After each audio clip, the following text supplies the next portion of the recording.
And we're live! What's going on, everybody? Happy Wednesday, the first Wednesday of March. Can't believe it is already March. And tomorrow is Jackson's birthday, so we almost have a 3-year-old, which is just crazy. I hope everyone is doing well, and it seems like last week, if you were here, you experienced it. If you weren't here, chat was completely broken last week. I thought, the stream series so far has been a little bit slower as far as, viewers, which I kind of expected a little bit, but the chat was going really slow at certain points, and I'm like, this doesn't make sense. There's usually at least some conversation going on. And what ended up being the case was YouTube broke chat, and most of the messages weren't coming in. I would randomly see a message that seemed like it was in response to something that happened earlier, but there was no history of the chat. So it was a very odd stream. It was a very odd stream, and I mean, a big part, really the key reason of streaming, is the interaction side of things, and so not having that last week was a real bummer. And it seems like things are better or fixed for today, so I hope that that's the case and that we don't have any issues, because yeah, it was weird. Let's see who's all here today. We got Rob's in the house, Rob and Rod, Tuxedo's here, Lord Git, John Beck, how's it going? Hasios, happy birthday. Oh, thank you so much. Yeah, I am very excited. I think I mentioned this already, but tomorrow we're not really gonna do much. It'll be just us here.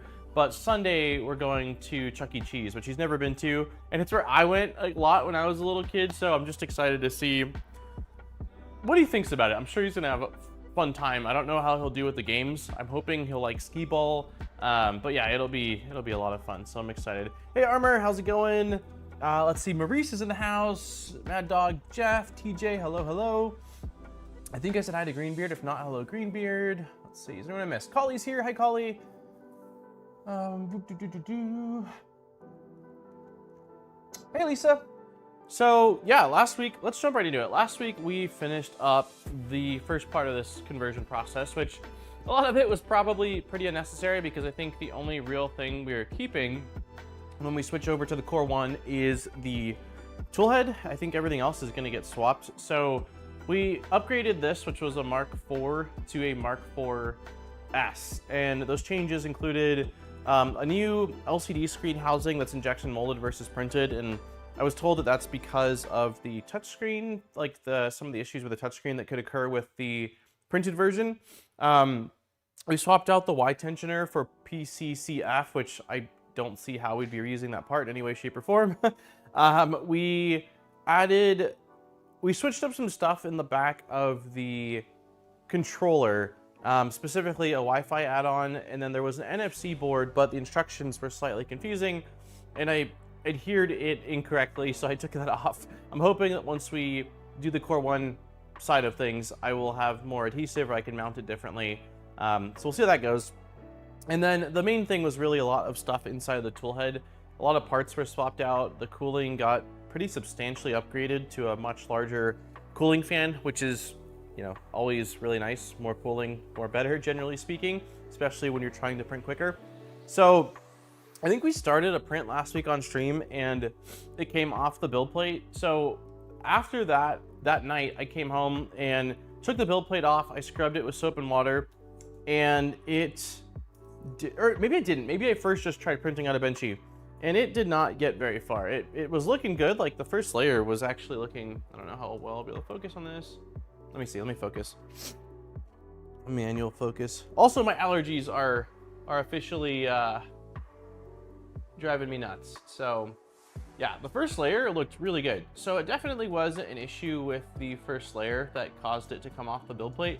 And so then I did take it inside, cleaned it with soap and water, and tried again, and it basically did the same thing. First layer looked great. Everything else, after, I don't know, 10 or 12 layers, it just came off. So I don't know if it's because I've had this build plate sitting somewhere for so long that it's just got so much grime on it that I need to scrub it more than I'm doing, or whether it's that the ambient temperature in the garage is just too cold.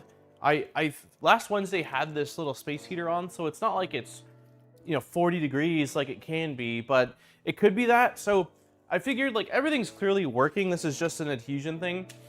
So once we get the Core 1 built, if I'm still having adhesion issues with the build plate, then I will scrub it further and investigate things a bit more. But as far as like motion goes, extrusion goes, like the 14 layers or so that it did print looked beautiful. So yeah. Hey Steve, hey Ranch. So today we are starting the next part of this, which is converting the Mark 4S to a Core 1. And I think, where is this documentation? No, so let's just do this. Let's do Mark 4S to Core 1 plus manual. I anticipate today we're primarily going to be tearing down this printer. So I'm going to start by just turning off the power switch. I take it you are not going to Smurf. I am not. I am not. Eventually, that would be a fun one to go to. But no, that is... It's going to be a struggle as is to try to get to an event in the US, but going to one abroad right now is just not... Unfortunately, not in the cards. Hey, Kegel. Alrighty, so let's begin assembly. Welcome to the original Prusa Mark 4 to Core 1 conversion. Please prepare the upgrade kit received. In the first part of this guide, we'll check the key components of your printer, followed by printer disassembly. Next, we will rework a few parts, and finally, the Core 1 build process will begin. Sounds good. We already know this. This is basically just telling us how to use the guide, which we just did, so we should be good on that. When you browse the guide, just click on an image to open it in high resolution, click on full screen mode, okay. The only conversion option to Core 1 is from the Mark 4S. If you have an older print model, you must first upgrade it to Core 1 and then pursue, which we did. There are two versions of it, depending on the LCD screen using in your, I think we had the newer one. The silver PSU is not compatible with the conversion kit. We do not have the silver PSU. Okay. And I'm pretty sure when I checked, we have the new variant. Yeah, we've got to have the new variant. Hey Deanna, I actually see you this week. That's right, last week someone said hi to you, and I said that I hadn't seen you, and you said 3 of your messages had disappeared, so we're off to a good start. Make sure to protect electronics against ESD, electrostatic discharge, yep. Keep them in the bags, always touch the sides of the boards, only when handling it. Before you touch electronics, use any grounding. Rooms with carpets, which we don't have, close cold. Now, all the boxes and bags, including parts for the build, are labeled. The labels include a list of components. You can download a cheat sheet. Fasteners are divided into individual bags according to type, not in packages for individual chapters as it was. Okay. That was the same with the conversion sheet, or conversion we just did. There's a bag with spare parts like thermal pad springs. Spare fasteners are included in each bag of fasteners. The numbers in parentheses below the fasteners picture indicate the number of extra pieces. Got it. Got it. Okay. Contact if you need help. Sounds good. Inserting the nuts. We just went through this. Someone remind me if I forget this, but basically it's just that if you can't get a nut into a pocket easily, you can use a screw and just tighten it, you know, until it pulls the nut in place and then loosen it. We will reuse 2 LMU bearings. We should just printing the bearing application before disassembling the printer. Okay, I'm gonna jump that out here so that I print it out on a different printer. The lube tube is included in the package. Tidy up your desk. I sort of kind of did that, at least in the general area we're gonna be working. Let there be light. We've got plenty of that. Prepare something to contain the plastic bags and rework materials so you can recycle them afterwards. Make sure there's no important parts. So just for it. Soft pad on your workbench. Some sheet metal parts have sharp edges that can scratch. Should be okay. All right. Hi, Tiberium. Good afternoon. Let's do this. Some parts of your printer can be reused for upgrading, so it's essential to check their condition before starting. This chapter will guide you through a visual inspection of these parts. If you find any in poor condition, you'll have enough time to order replacements while using the printer. Do not disassemble or disconnect anything until prompted. Any parts that are found to be in poor condition during the inspection will be replaced with new parts. Everything, yeah, our parts should be fine, but on the printer, oh crud, I forgot. I mean, I just upgraded the firmware, so there's really no way that we're not on a compatible firmware, but let's just for the sake of being good builders, do things correctly and just verify the firmware number.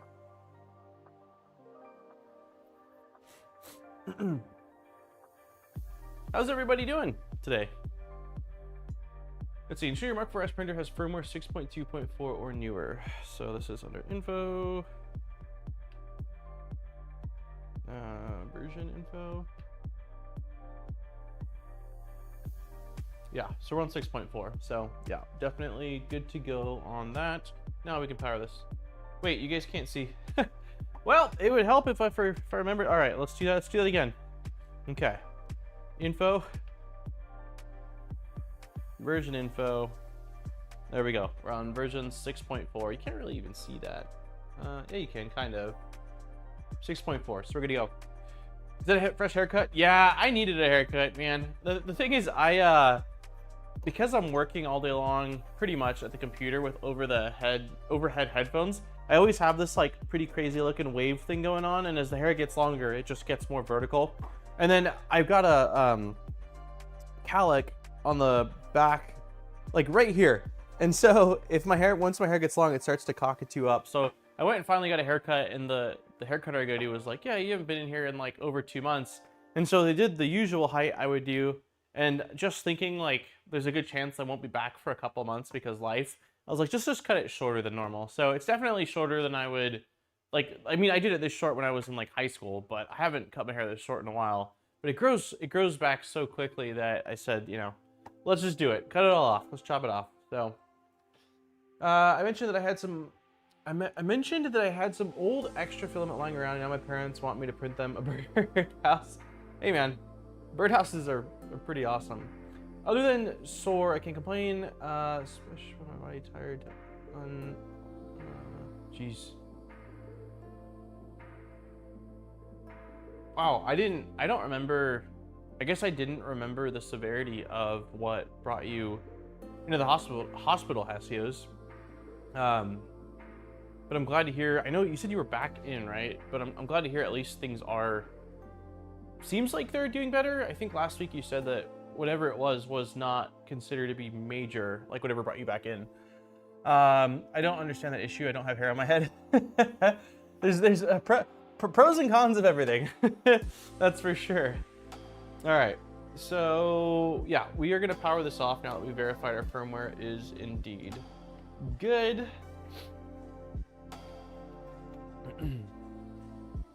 Okay, now we'll change back to here.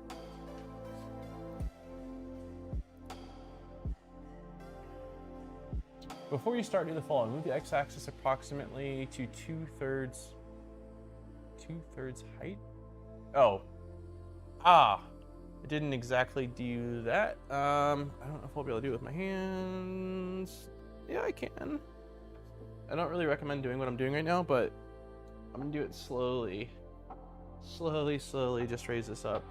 Ideally, I would turn this back on, but we're gonna go really slow, really slow. Definitely do this before you turn off your printer. But it'll be okay for this time. Okay. Before you start, the rear, long press the knob and use the Z-axis. Yeah, it would have been better to do that with the power. The rear of the extruder is accessible, which it is. The PSU screws are all screws electronically. Cool. Yeah, we should be fine. Everything is accessible. I had what's commonly known in the medic field as a AAA, or an aneurysm. Wow. It was life-threatening at the time, but taking each day as it comes. Man, I knew you had been in the hospital for a while, but I had no idea what, you know, I don't remember any mention of what it was. That's awful. I'm glad to hear. I'm glad that you're still here, and I'm glad to hear that, you know, it sounds like the vibe, at least from what I've seen between your conversation with others, it seems like you're on the mend and things are progressing in a positive way. Jeez. Hey, nice. Happy Wednesday. Chat is not broken. Yes, that was my biggest concern. I got done with last week's stream and met up with Aaron and the kids at gymnastics and was like, don't know if she asked me how the stream went. Normally she does, but I just said like, today's, or no, it was my dad I talked to. I said, man, today's stream was really weird. Chat was broken and it just made everything less enjoyable. Okay, so we're good with, excuse me, we're good with this. All the screws, yep, cool. Moving on. Unload the filament if load, oh my gosh, I well, I definitely didn't need to raise the Z by hand because I still have filament loaded because I'm a goofball and forgot to unload it. All right, turning it back on.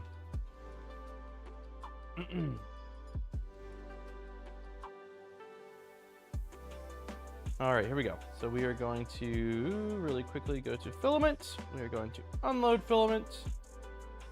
And filament is, oh, I forgot that. It has a thing built into it now where it auto retracts, so I technically didn't have to turn this off. Oh well. Chat is not broken, yep. Yeah, we don't have to compliment Dan today. Hey man. I don't know, I won't go as far as saying it was the highlight of my stream last week, but it was definitely up there. I will take compliments. I won't go fishing for them, but I will certainly welcome them. Nice! With the 5 gifted memberships, man. Thank you so much. Thank you, nice for all the continued support. Okay, so I think that if you hold down the knob, right, you can... Nope. I thought there was a thing. Let's see. Let's go back one more. Or maybe I can't do it because the printer hasn't been homed. Long press the knob and use the Z. Okay, let's try to, hold on.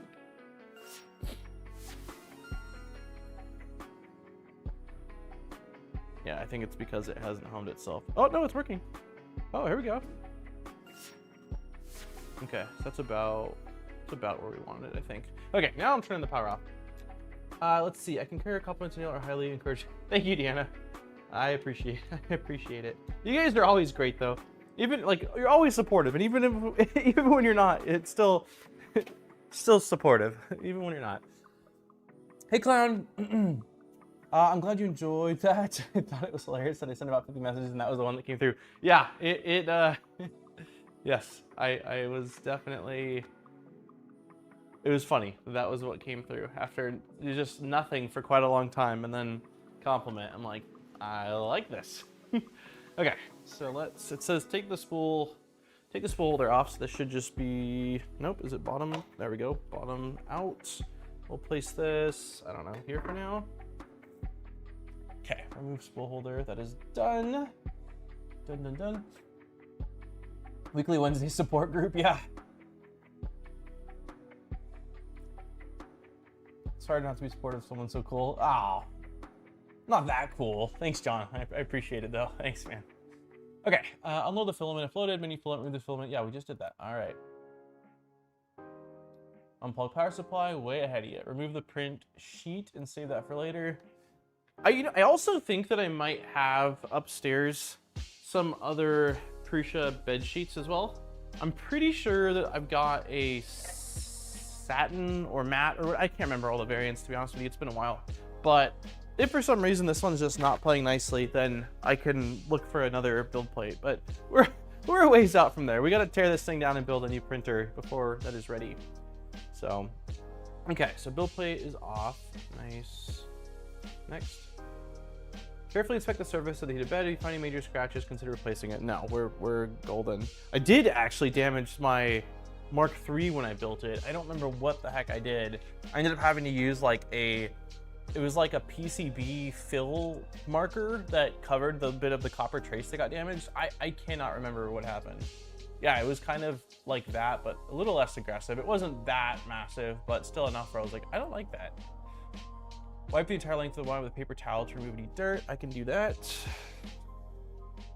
I don't think that, like, I mean, this printer was not abused. The worst thing that probably happened to it was that it was low to the ground, so I wouldn't be surprised if some dog hair or dust and stuff kind of got stuck on it, but this should really be it. If you need anything else, shoot me DM. You were one of the first orders I put together, so maybe I missed something. Oh, okay, yeah, no worries. I think we'll be fine. like to think of myself as being pretty resourceful, but if for some reason something comes up and I do need something, I will definitely reach out. Okay, so yeah, there's like no, I guess on the very end here, there's like a tiny bit of dust built up, but it's really not substantial, but still good to do. The satin one is the one I've had the most luck with, aside from the nylon plate. I feel like I've heard good things about the nylon plate as well. I think I've heard good things about, is there like a polypropylene plate now as well? Okay, carefully inspect the surfaces of the smooth rods. They're gonna be fine. If you find deep scratches, no. Similarly, smooth rods are, you can purchase new smooth rods. Similarly, if the smooth rods are scratched or the bearings do not move supportively, nope, everything is super smooth. Yeah, these things look beautiful. Beautiful smooth rods. Would you like a coffee before we go? Ooh, if you were offering, could you make me the one that you made last week that is got like little hints of cinnamon in it? Aaron made me this coffee like 2 days in a row. That's like a, I don't know, like a blonde, I don't know if it was a blonde roast or what exactly it is, but it is delicious. So yes, if you're offering, I will absolutely take it. Remember, I'm here for you. It's my job. Yeah, I appreciate it. I will, like I said, I think I've got it, but if for some reason I don't, I will reach out. Okay. Why are we not moving on to the next page? Oh! I did bring the Haribo gummy bears out, so we should be good on that. Got everything checked? Great. Yes, let's do it. Let's get this assembled. Okay, so I should have all of the tools. I did open up the box for the Core 1 conversion and pulled out the tools, so I think I've got everything we need. Maybe this I don't have. No, I do. It's right here. Yep, got it all. Okay. So first thing we're doing is moving to the left side. Let's see, we are taking apart the controller box, which is ironically one of the last things that we put together when we did the upgrade, but I knew this was gonna happen, so it's all good. Okay. So let us grab this. I'll do my best not to, I mean, I always try to not miss any chat, but I will do my absolute best today after last week's conundrum.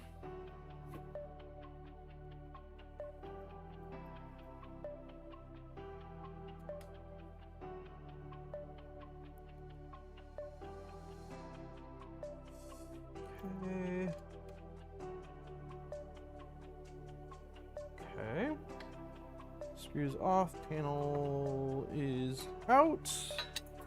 Okay, remove the 4 screws holding the buddy box cover in place using a 2.5mm Allen key. Remove the 2 screws holding the NFC cover. I don't think we did install the NFC cover, even though we don't actually have an NFC reader installed. I did do the cover because otherwise the bottom of the box would have been exposed. Aaron asked you a question. Wait, did I not answer it? Would you like coffee before we go? Yeah, I did. I had a whole conversation about it. So I bought a 3D scanner, the Einstar 2. Nice. Thank you for the donation. No, it wasn't a donation. That was 24 months. We'll do Hadouken. That's awesome. Einstar, I cannot recall. I always mess up like with the names. The Revo Point, the one I just tested out like a week and a half ago now, the video came out on it, is the main one that I'm like familiar with. Is Einstar is that one of the more expensive ones, or is that like a budget scanner as well? Like, well, budget scanner as well, because the like Revo Point has some scanners I know that are, I think like maybe like 300 to 500, which is pretty inexpensive for a 3D scanner. I can't remember if Einstar was one of the more like pricey ones, but had like a lot of people say good stuff about them. I can't remember. He answered he wants the fancy cinnamon coffee. Yeah, yes I do. All right. So we did that, and then we don't have anything to disconnect because our NFC board is still in the original conversion box for the Mark 4S. So we should be fine with that. Oh. Okay, so now we are taking out, yeah, we literally just installed this, it's funny. John, with the 3 months, man, thank you. Let's see, let's do... I wonder what's for dinner. And with the air horn. Thank you, John. Yeah, it's like, it's not like a real sweet coffee. It's actually got a little bit of a kick to it, but she adds just a little bit of cinnamon that gives it this sort of nice, like the weather here, I'm not gonna open the door again because every time I do, it just sort of like blows out the camera and you guys can't really see anything, but the weather here right now is definitely like rainy and gloomy, and so it just feels nice. A little cinnamon. It feels appropriate for the weather with the coffee. It was about 1,000, so second lowest. Okay, cool. So it's like this. It's similar, almost exact same price as the Revo Point Metro Y non-pro model, which is the one I tested out. I'm really curious. Once you've gotten some time to use it, let me know what you think of their software. I don't have any sort of, like, no comparison compared to what I just used with the Metro Y, which was called Revo Metro. But I'm curious to know whether you like their scanning software. So the software that gives you visuals while you're scanning and stitches point clouds together and helps you clean up stuff. I'm curious as to whether it's good or not. And I also wonder if they're using the same software for like that scanner as their higher, you know, like the more expensive one. I wanted to get a Morocco Pro, but they were super out of stock. Morocco Pro. Is that the one that has the screen built into it, or no? My Revo Point has a lot of scanners, and it's incredibly difficult for me to remember all of the like names and what model each name is.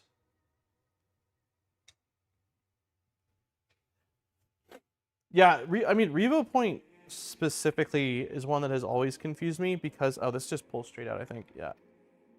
Oh, this is just the cover, that's right. We have to be careful of that board underneath it. Yeah, Revo Point has a ton of different scanners, and it's confusing. I don't want to say that it's almost like Ender level of confusing, but because they are different names. There's like the Pop series, lots of Pop, like Pop 1, Pop 2, Pop 3 maybe. Oops, I pressed, 1 second. But it's definitely confusing. That is the built-in screen model. It's funny because I was actually talking, remove the Wi-Fi module and save it for later. Okay, so I was actually talking to Revo Point back when that launched and was supposed to get one in for testing, but it was like, I think the person I was talking to left the company or something like that, and there's a lot of round and around about like, I will say this, like Revo Point initially like really wanted high levels of control over my video, and I said, absolutely not. This is not a sponsored video. This is a review video, and you guys get the same treatment as every other company, which is if I have an issue, I'm happy to reach out. You do not get to view my video before it goes live, and you do not get to request any form of commentary or specific things that need to be included. Like, it's free to, like, you send the thing and that's it. Like, all you get is I will test the thing and I will make a video on it, but like, that's it. So it took a while initially to get them to agree to that. And then they finally agreed to that with the Morocco Pro or whatever it was. And then just silence, it never showed up. And I think that contact left. And then the new contact reached out to me like 5 or 6 months ago now. And then we're trying to go and basically say like, no, like they wanted the same strict guidelines again. I said, no. Like, you guys agreed to my terms. If we can move forward with what we had agreed on with the previous conversation, fine. If not, then it's not meant to be. And they totally did a 180 and we're like, that's fine, sure. Like, we just asked. The only request they had, which I was willing to do at this time, was they said that when you do a scan, please send us the scan so we can view the scan and make sure there's nothing that looks wrong or that you could be doing better to get a better quality scan. I said, that's fine. I want to make sure I'm using it correctly and giving an accurate representation of what the details and quality are like. And so I sent them the Game Boy scan initially, and they're like, no, this looks pretty on par with what you can expect. So yeah, Anyways, a little bit of a rant there. A little bit of a rant. A little bit of a rant. Is that Jackson? Okay, ensure that your module and all electronic components are in an ESD safe environment. We're kind of in an ESD safe environment. I got mine from Vision Miner. Are you local to them? Is that why you went to Vision Miner? Because you know they're in Southern California. Okay, that is done. Remove all zip ties securing the cables inside. Okay, so a bunch of zip ties.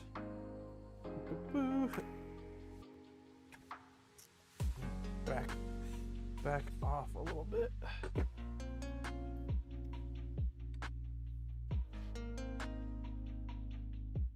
Okay.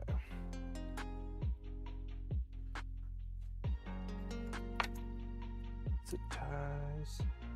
One zip tie. Let's not cut our cables. Another zip tie right here. Right here. Is that all of them? Wow, that is really tough to get out. I can't actually pull it out.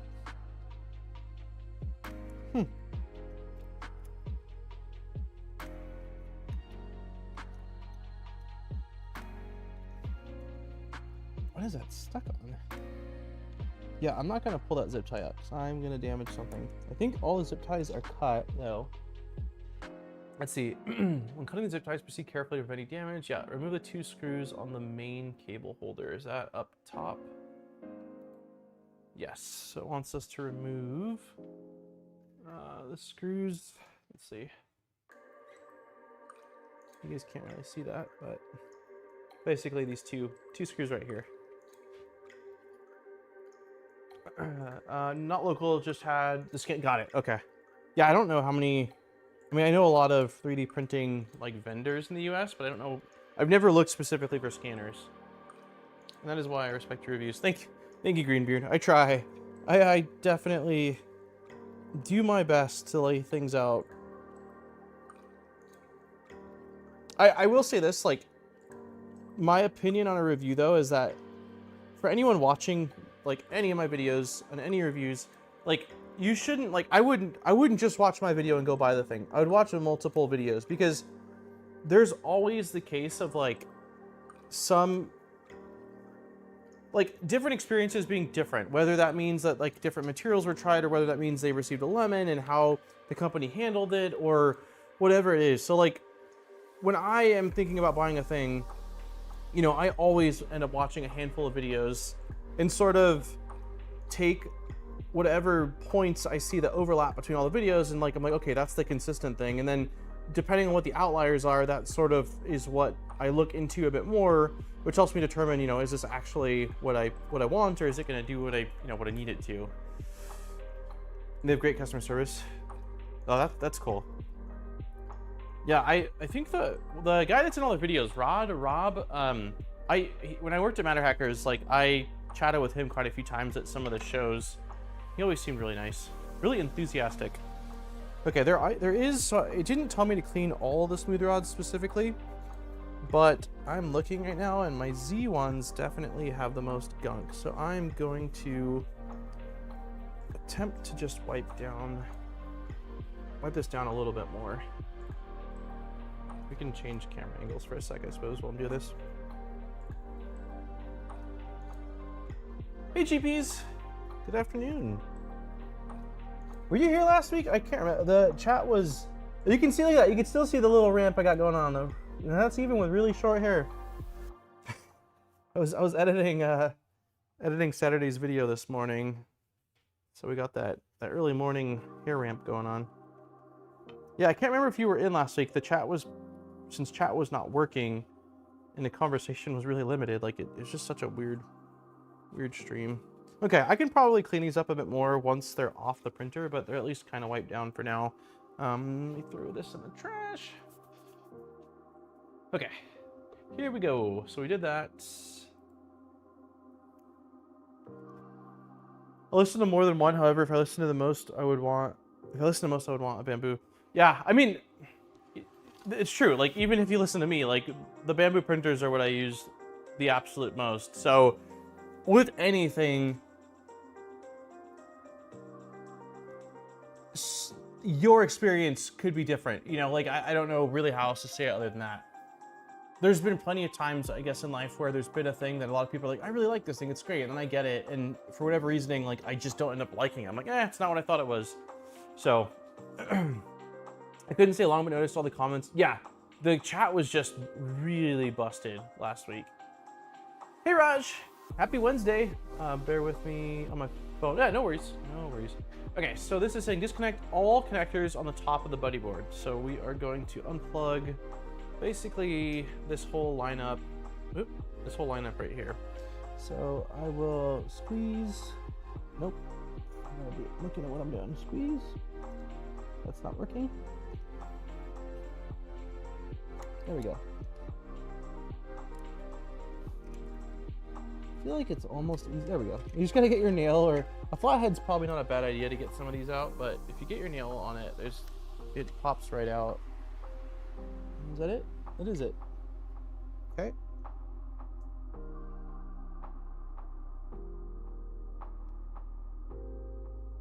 Oh, that's right. This cable's busted. This board, that I might need. I forgot about this. I don't know if you're still here, Armor, but back when I built this the first time, one of the cables was pretty short, like it reached just in place, and when the zip tie got tightened or something like that, this connector came off of the board, and I was able to basically get it back in place, and it's worked this far. Like, the connector's quite literally off the board. But I probably will need a replacement. Let me do some digging tonight, because I know that when it happened, I had messaged Pooch at the time because he was the one that did the collab stream with me.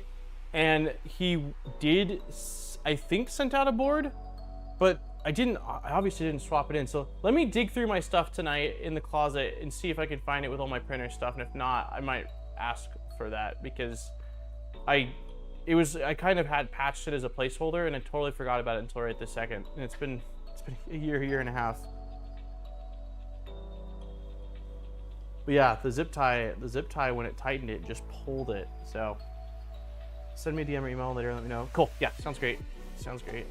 I thought I had swapped out the board, actually, because I looked, I did remember not long ago, I think, and I looked in here and didn't see any issue. I was like, okay, I must have taken care of it a long time ago. But I guess that's not the case, so. Okay, let's see, disconnect the extruder main cables. Okay, so it wants us to disconnect basically everything. So next up is, it looks like this guy right here. Pops in, pops right out. And what's next? Okay, so the last couple cables that are just using these.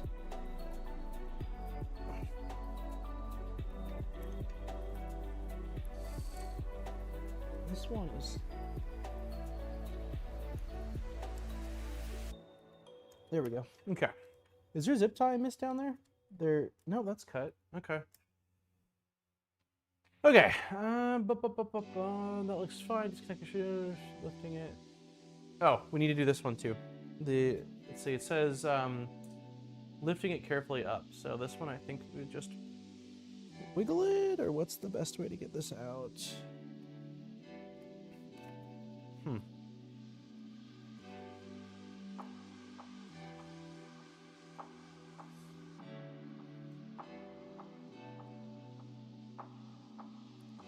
I don't know. Is there a secret to getting the LCD cable out? It's definitely stuck pretty hard. It says by carefully lifting it out, but okay, so I can grab it probably on both ends here. But even if I try to wiggle it, it doesn't want to give. There's a safety latch. No, that's not right. Huh. It's a little awkward because it's so close to the edge of the case. I can't easily get my hand on both sides of this. I'm almost wondering if I just need to pull up. And... yeah, that worked. I didn't love that, but it worked. Okay, that's out.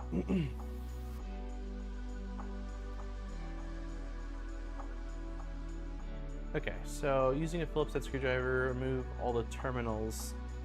Can do.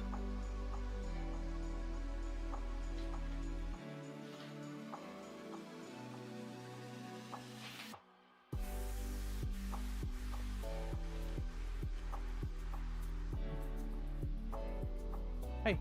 Hi, Jack. I'm gonna carry him real quick so you can say hi. Huh? Yeah. Okay, stay there, Jack. Hold on, I'll carry you. Hold on, Jack wants to say hi, everybody. I gotta carry you, okay? Okay. Can you hand Mom your water? We'll get it back when you come inside. Okay. Oh. Yeah. I told everybody it's your birthday tomorrow, Bob. Yeah, hold on. Okay. Oh, camera's in the way. Wow. Okay, hold on, big guy. Okay, let me change the camera so they can see you. Okay, can you stand up? Wow, big guy. Can you say hi, everybody? Oh. Uh-oh, you're on a cable. Hold on. Okay, can you say hi to the camera? Hi. Can you say hi? Can you tell everyone how old you... It's unplugged. Daddy has to take down this whole printer, and we're going to build it into a new printer. Why? Why? That's a great question, son. Because, see how this print, look at this printer. See how this goes back and forth like that? Yeah, well, on the new printer, it's going to be inside of a big box and fully enclosed. That'd be cool. Can you tell everyone, Lisa, what, the 44 months, you want to press a button for Lisa? You say thank you, Lisa, for the support? Okay, here. Okay, just press 2 buttons, okay? 2 buttons. There's 1. That was easy. No, it's do a different button. Higher up. Right there, yeah. There we go. That's a good one. Oh, you okay? I got it. You tell everyone, how old are you going to be tomorrow? How old are you turning? That's 4. You got put 1 finger down. Nope. Put 1 finger. Nope. Okay, check 1, 2, and like that. Now put your thumb up. There you go. Put your thumb up. There you go. Okay. 3, right? Yeah. 3. Solved. I have Microsoft's hot end and CHT hardened nozzle on the way for the SVO8. Nice. Happy birthday, Jack. May it be super great. That's Daddy's. That's Daddy. He's working hard out here. So he has to have some candy when he does a good job, right? Yeah. That's only fair, right? The green thing? Yeah. That's a multicolor printer. Oh, Raj did what? Okay, so we got to say thank you to Man of the Croc for the donation. And he said happy birthday to you. And then Raj for the 1-year support. Okay, so let's do two buttons. Hold on, Mommy's what are you doing? There's 1. Okay, now wait for that one. That one was for Man of the Croc, and then do 1 more for Raj. That was a good one.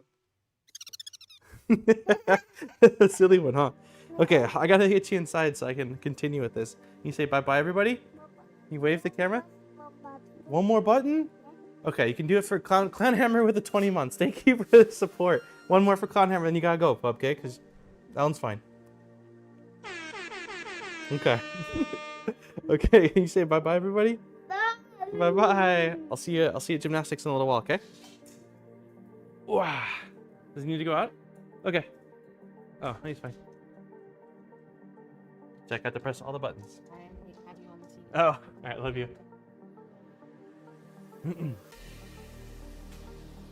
He's such a goofball. My goofy boy. All right.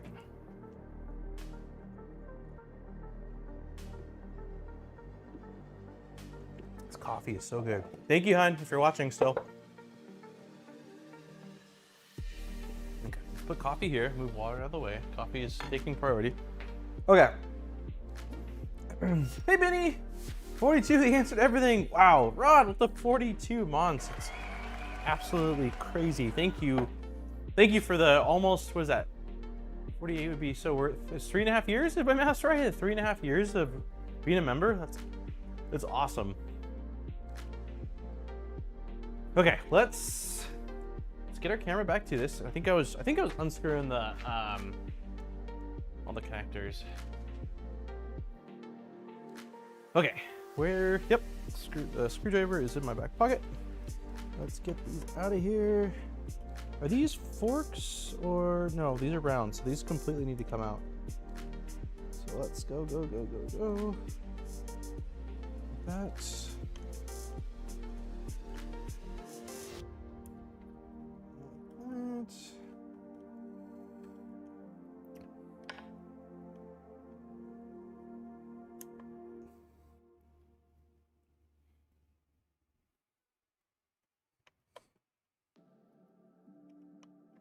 Jackson got a haircut as well. Both me and him, that was on our list for the last week, was we need haircuts. Okay, so these are the 4 screws. I probably want to put them right back on the board. Well, I guess we're not gonna be reusing this board, so maybe it doesn't matter. Leave the buddy board and the electronics for now. It will protect it. Okay. Oh, you know what I didn't do? I didn't remove, there's 2 more that I didn't remove. They're a little bit higher up. These guys right here.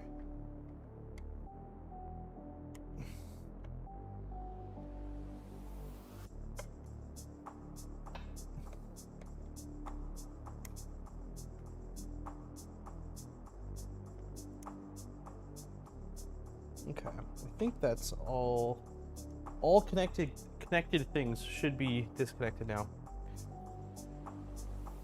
Hey, Shrimp Bother. Okay, that looks good. Boom. Yes, leave the buddy board in the electronics bay. Sounds good. Ground cable still connected as well.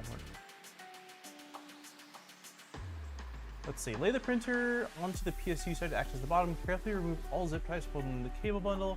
Remove all the cable holders from the frame and detach them from the cable. Jack button press fund. Raj, thank you so much for the donation. Jack button press fund. I will let him. He'll probably push me and his mom's buttons this evening, but I will let him push some buttons. Okay, so this is on the side. Curious to see how today goes, because so he's been in gymnastics for like probably a month and a half now, and we really liked his instructor, but last week was her last time like at the school. She was pretty young, and I think that she finished, like, she was probably working there while she was going to school, and she just got a job as a physical therapist. So curious to see what his new instructor's like. Newsflash, kids will always push their parents' buttons even when the child is in their 30s. Yeah, I anticipate that will be the case. I was definitely a troublemaker and very hard-headed most of my life, so I'm sure I'm in for it.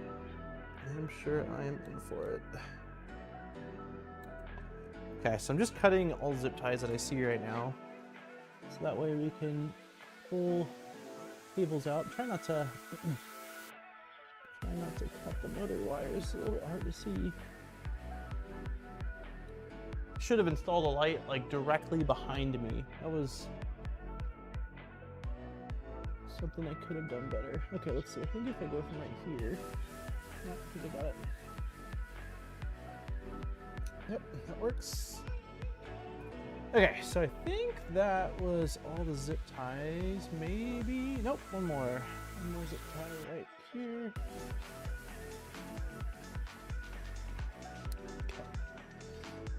See if I can access it. It says we want to pull these off too. I don't know. These is probably just twisted into the frame, I would think. We'll do that in a sec. Let's get this actually aligned. Let's do that. Oh. Can I figure out?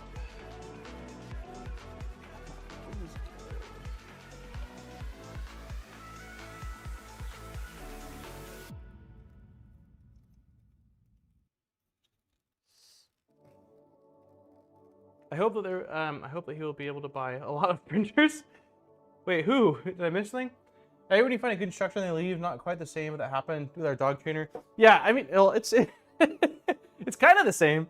Yeah, it's a bummer in life in general when you find someone that you really like, you know, whatever it is, and then they move on to something else. Like, I get it. Like, obviously when she told us the news, I was like, I wished her good luck, but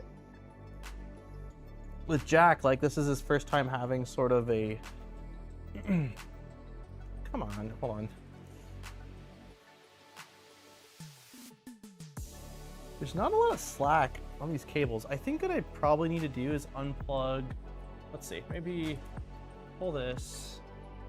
This is all the same ground cables. I think I'm gonna unplug the, I can't easily do that. With Jack, like, this is his first time having someone to really listen to that's outside of family. So he was doing really well. I'm just curious to see how he transitions to like this other, you know, whoever this person is. They didn't know who the new instructor was gonna be. Okay, so this cable's out. Now I just gotta try to get this ground cable out. I would think that we could unscrew the ground cable from up here and that would give us, I don't know, maybe it's supposed to stay in there.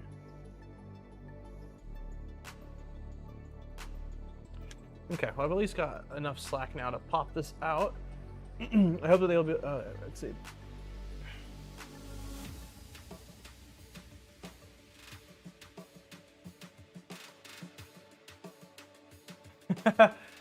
I like that my Greyhound has one expression for everything. It's no help. Okay, so yeah, I don't know how these go in or out. It kind of looks like they snap into place. So I wonder if I get like a flathead. There we go. There's a flathead. I wonder if I can just push down and. Is there a trick to these? Carefully remove the cable holders from the frame and attach them. You can pry them off the metal profiles using a screwdriver. Okay, so that is sort of what I was doing. So just what? Just put it in there and pop out? Like, dear God. Oh, jeez. Did that not break it? No, it didn't? Wow, these are incredibly strong. Let's see. Did I miss anything? Nope. Okay. Yeah, it looks like brute force is just the way to go with these. Try not to have them fly at my face. There we go. Maybe wiggling them while I'm doing it will make it a little bit easier.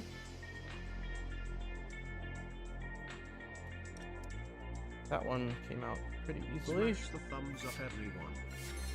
Nice! Thank you for the donation. Smash the thumbs up, everyone. Yes. Hit the like button if you're having a good time. And if you're not having a good time, I'm sorry. Let me know what I can do to make the stream a little better, I guess. Okay, 2 more of these clips.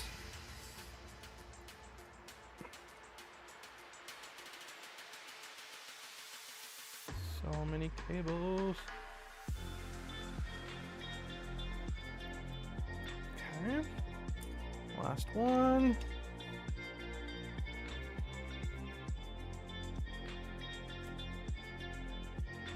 Get out of my printer, please. Why are we not? Why are we not? Oh, it's because this is held into the power supply, so I don't have, let's see. Let me try to undo these.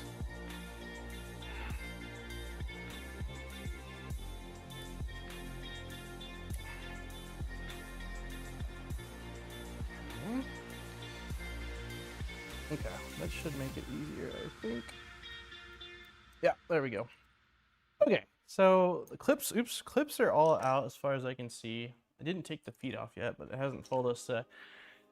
Are you converting this to a Core 1 straight away or building something else and coming back to this? No, we're going straight up Core 1. Yeah. I'm pretty excited to play around with the Core 1. Yeah, I've been curious. I mean, I've kind of always been late to the Prusa releases, and I mean, I guess building a Core 1, it's a Core 1 Plus, but still, even building that now is a little bit tardy, with the Core 1L being kind of the flagship, other than the XL, of course. But I'm really, it's the first Core XY of theirs that I'll ever have used, and so I am really excited to see what it's like, and just what the experience is like compared to the other machines I use, which are either a lot of clipper printers or, you know, the bamboo printers. So let's see. Our target is, let's see, he said we're at 63 likes. Let's see if we can get to, well, I mean, we're at 36, we're at 37. All right. Our first target will be 50. That's our first goal. So can we hit 50 likes? Prototype, okay, cool. So that is that.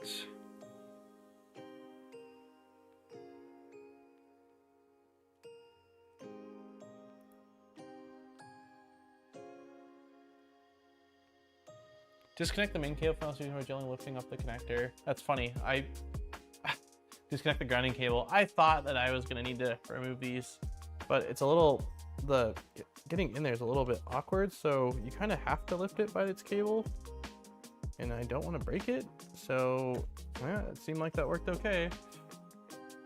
I mean, if you ever want to review the yeah, no, I know. I mean, full transparency, when you reached out, like, that was sort of initially what the offer was, or like the plan was, but since I had this just sort of, there we go, sitting, I just felt like it would be better to put some new life into this machine, even if, you know, there are components from this we're not going to be using. I like twice, don't like twice, only once. Okay, remove the LCD screen assembly and save it for later. Cool. Oh, remove, like, got it. So now we're actually unscrewing the LCD screen assembly.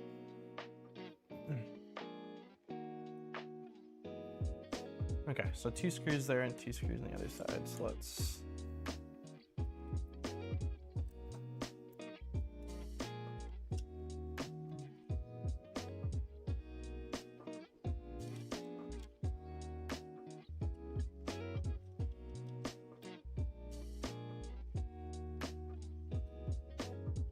Once your Mark IV is converted to Core 1, the next logical step would be to upgrade that to Index. Yeah, that is sort of the goal, Tuxedo. My initial plan was like, maybe we'll do Index on the Venture XL, but for like practicality purposes and for me to actually get a lot of use out of it, I think putting it on this makes a lot more sense. I think when I was deciding on that plan, I didn't know that I was going to be building a Core 1.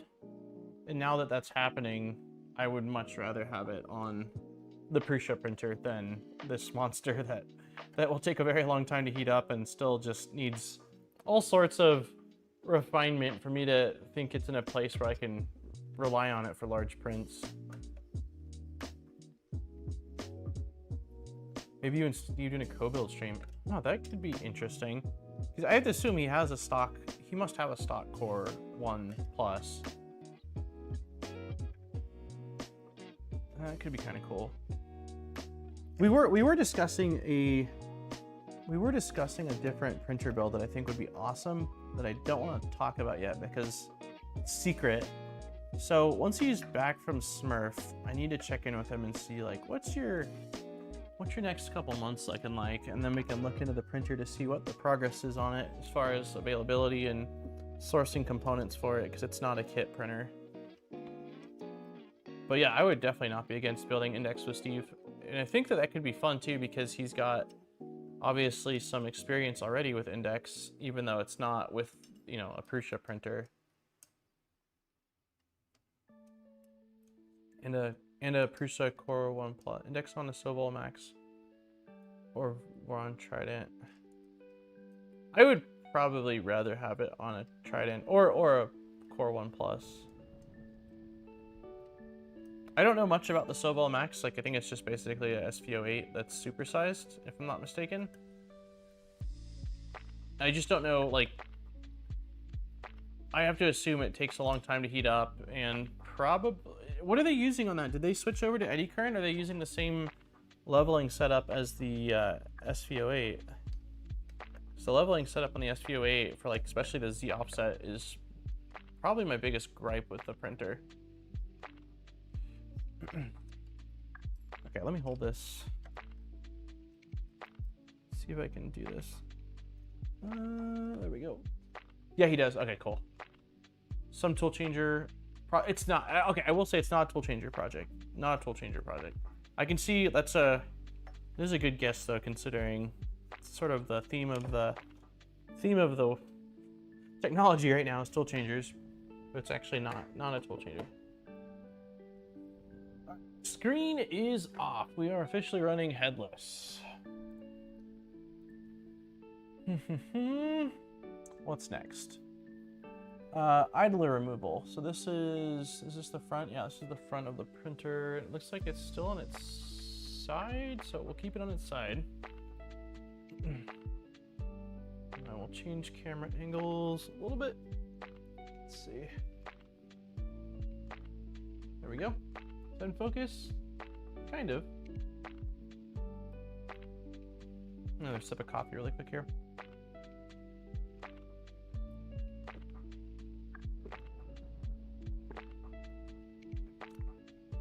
Thanks, John. I appreciate that. There's a lot of really awesome content creators. I honestly, like, for many, many years, because I've been making content on 3D printing for probably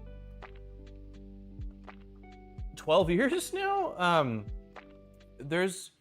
I watched a lot of 3D printing videos for many, many years, but because I have been sort of in 3D printing for so long now, I tend to like not watch a whole lot of 3D printing videos outside of the stuff I'm working on. It's like, it's gotten less and less over the years, that's for sure. Unless there's a situation like with the 3D scanner, I wanted to watch videos on 3D scanning to see if there was anything that I could educate myself on early on. But I do know that from the times, like either from a search or stuff that's been recommended, like there's definitely some awesome 3D printing content creators out there that have started in the last, I'm gonna guess, 2 to 4 years, give or take. So I still haven't decided if I will do an index upgrade on my Trident or get a Core 1 for it. My goal is to get a printer that works trouble-free.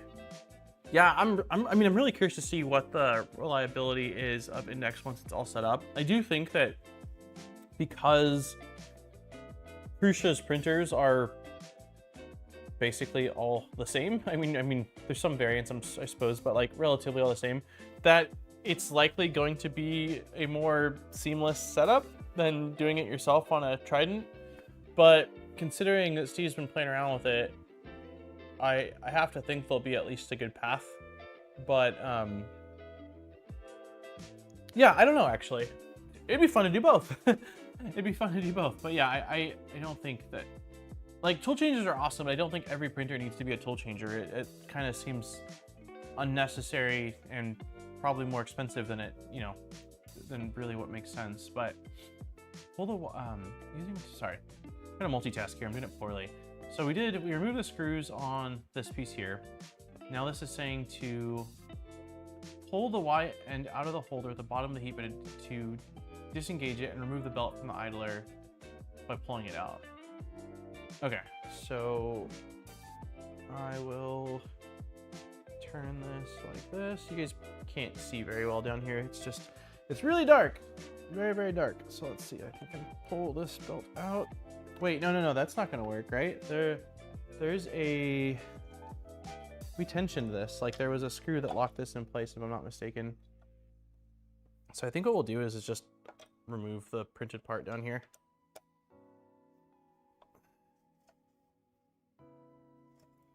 Yeah, there's no way this is staying on like this anyway, so we'll just start removing this. Love my HDD, very trouble-free, but won't make an investment on it to go to H2C and moving away more and more from closed source. Yeah, I have the HDD and the H2C, and I love them. I use them all the time. But I also, like, I can understand people's reasons to not like them. I haven't actually looked at the upgrade path from the H2D to the H2C, but based off of the sort of outrage I saw when it was announced, it seems like it's not a very realistic or well thought out upgrade path. And I think it's like $1,000. It's definitely not a cheap upgrade path. Even though I think this kit is also, isn't it about $1,000? It's been a minute since I looked, but I think more so just the complication of getting it installed.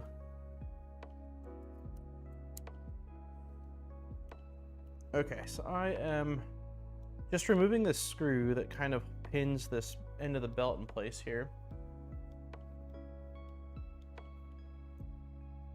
What's your hard stop today? About the same as usual. So I've got about, call it an hour. I've been originally I told Aaron like I'm not gonna be able to make it to all of Jackson's gymnastic classes, but it's literally like it's only 1 day a week. He gets so excited to see me, and I really enjoy it as well. So I wanna try to go, you know, unless there's a situation where it's like, hey, I've got a collab stream thing going on, or something that's like, oh, I can't avoid it. But yeah, so probably about an hour. You throw away the entire toolhead of the H2D to go to the H2C upgrade. Got it. I guess that makes sense. It's a substantially different toolhead through and through. MK4S to Core 1 is 6. Oh wow, that is actually a lot better. I think I said it was around $1,000, right? Right now was my guess. Yeah, I think my guess was between like $799 and $999. So that is actually better than I expected. Been converting my Rat Rig V-Core 3 to the 3.2H with front belts ready for. Oh, sick! You're gonna do index on that? Shoot, that could be cool too. I've got the V-Core 4. I've got the V-Core 4 that needs love, and like if we get to a point where there's not like another build series planned or a printer coming in, then that's what I'd like to turn my attention to clean it up and get it updated and all that. Okay, the upgrade is $799 for the H2C. Got it. Okay, so I was basically $200 off on that. Okay, so we got the belt off. I did pull this thing off. I haven't removed it from the printed part, but I did set it off to the side here. I'd love to get this thing, like, if possible, I'd love to get this thing fully broken down today. I don't know if that'll be possible in the time we've got, but... Okay, so this actually does want us to orient the idlers from the picture, remove the idler first, remove it, save the pulley for later. I don't know. I'm going to leave it in the printed part for now. I don't want to take it out because I think it'll be easier to lose until I've got a better situation for the hardware here. I'm curious to see what you have left over of your MK4S after this. You and me both. Okay, remove the 2 screws in the back of the printer holding the Y-axis motor in place. Remove the Y-axis motor assembly and save it for later. Okay, so it looks like just pull the 2 screws off on the back. I'm gonna set this thing back on its feet. I can't see any reason why it still needs to be on its side this very second. Let's see, drop you guys down a little bit. There we go. Okay.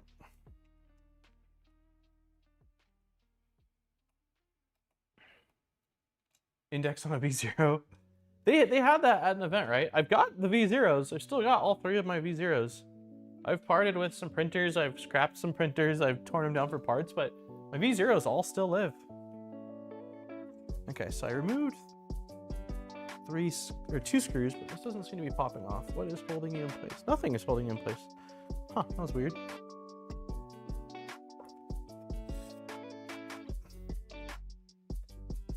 Okay, I think I might need to pull the belt through. There we go. And then this guy. Okay, motor assembly for the Y is out. I will set that next to the pulley that we just removed for the, I guess it was an idler. I've been working on Mad Max setup for my V2.4 while I wait for next. Nice, how's that going?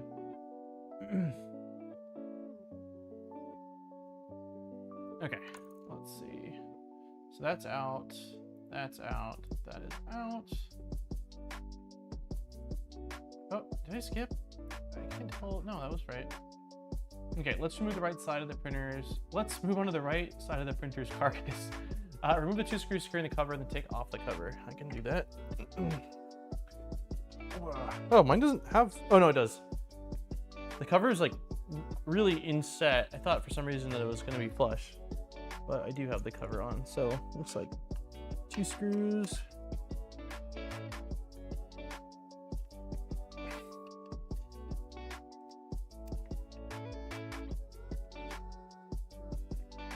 Okay. I think I loosened it all the way. Carefully cut the zip ties.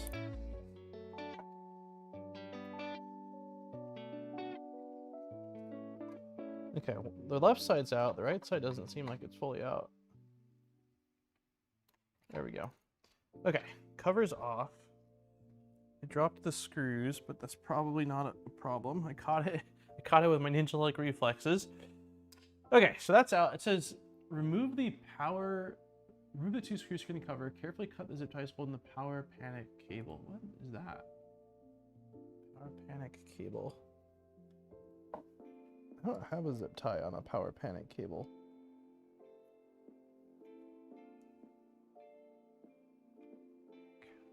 Save the power panic cable for later use. Okay, so it looks like it just wants me to remove this cable. So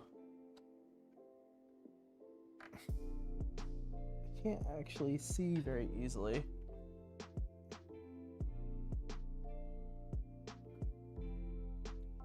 Where does this disconnect from? Is this right here? Yeah, there we go.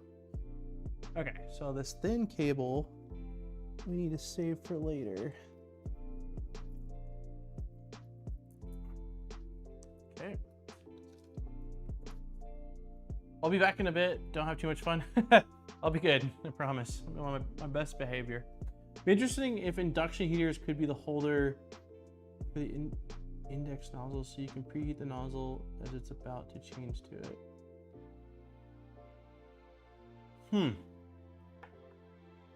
Got it, because right now you have to grab it, and although they heat up crazy quick, like I think on the H2C I measured like 8 seconds to get to 220 or 250. It still would add to it. Yeah, I have a lot of questions about index. I haven't kept up to date on everything, like, but I feel like I know a decent amount. But yeah, I still definitely have questions. I'm curious to see, like, once it's officially out, what it's all like. Okay, so I'm just going to unscrew our power cables for 24 volts and ground. I will never understand people's buying a build DIY printer. The meaning of this is to build your own printer by yourself. Sorry, my grammar was terrible on that comment. Oh, was it interesting of induction? Oh, yeah, you're fine. I kind of like, my brain corrected most of it, I think, without even pretty much on it. I'll never understand people buying a built DIY printer. The meaning of this is to build your own printer by yourself. Otherwise, buy a printer for half the price. What is that? What is that in relation to? Nice. Is that a conversation that, like, is that in response to something that someone else said, or just sort of a general thought?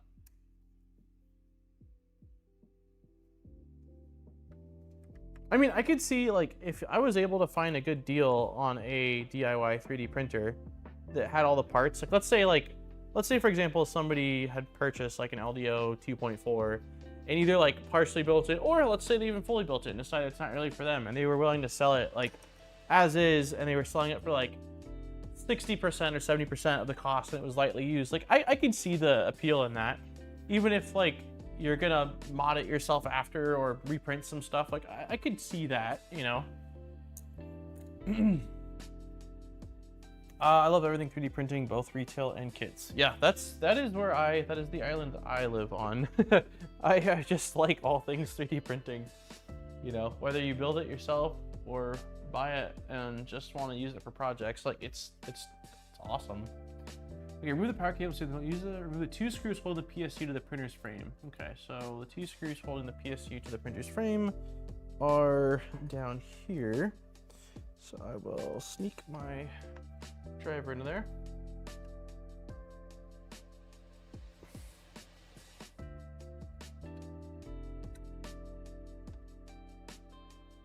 It looks like I'm pretty out of focus. Sorry about that. I don't think that's...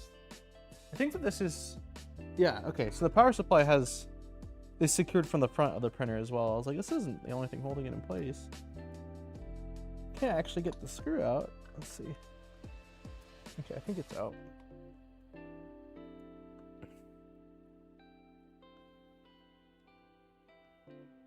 Core XC, bed slinger.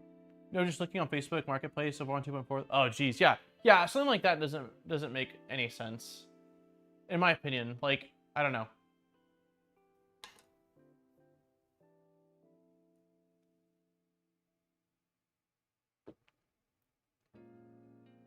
Okay, man, that coffee is just hitting the spot.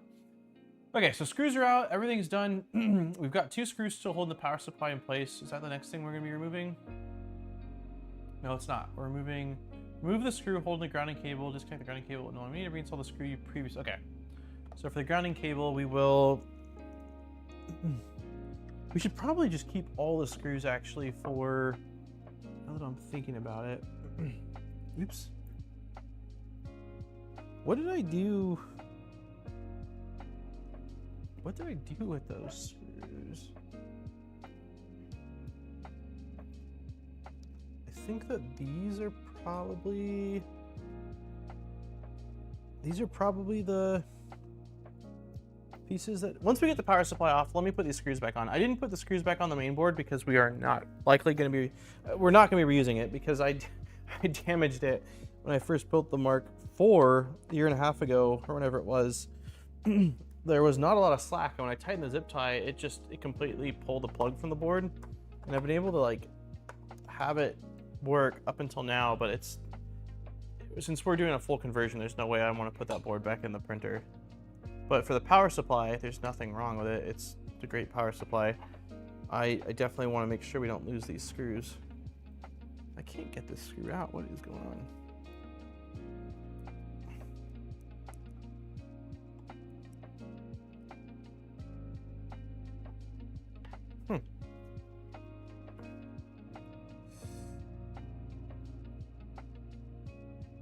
I think that the hole for the grounding cable is like the exact same size as the screw. There we go, I got it out. Where's our grounding hole? It must be this guy right here. Wait, yeah, it must be this guy. I think that's what it was. Is this, can you guys see? Am I installing this back where I removed it from, or was it in a different slot?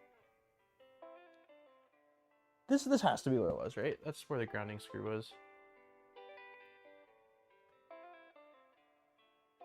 You have a Core X5 for the 700 euros with the same capacity for half the price without having the fun to build it. Yeah, I mean, I can relate to that as well. That's why I like building things. I mean, I like having the printer in the end to use, and don't get me wrong, like, that's great, but the build to me is a ton of fun. Like, I really enjoy it. It's marketed for beginners. I built a 2.4 and Mark 4S Prusa, so I'm contributing my build issues on the Cyborg Discord for other builders to consider.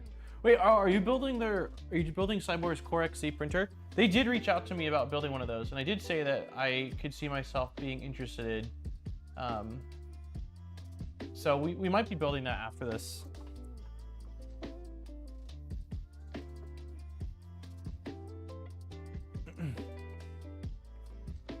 I know that it's a Core XC. I know that, like, you know, it's a beds. Yeah, I did install it in the right spot, I think. Yeah. Yes, the boom. Okay, yeah. The only real issue I've seen, I think, was, I don't know if it was you on X or if it was Zombie, but someone showed that basically the bed is using sort of like a pin plug connector. I think I have to assume it's not an AC bed.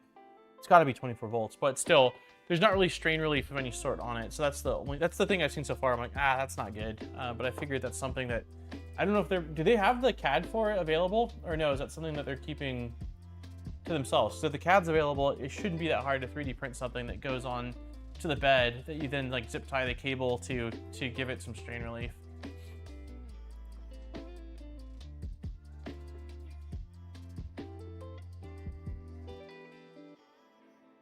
Yeah, pin plug connector, yeah. Yeah, when I saw it, I thought it was actually an underwire at first.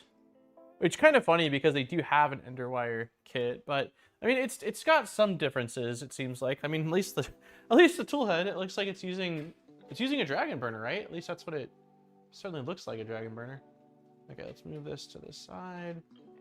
Okay, so now we are actually going to take the rest of the power supply off the frame here. Why does the focus look so bad right now? Okay, maybe it's just the lighting. Yeah, it's not too bad, I suppose. Oh, it has tap? It has tap for leveling. Interesting. Bed's rigid enough for tap? I'd love to see the repeatability of it.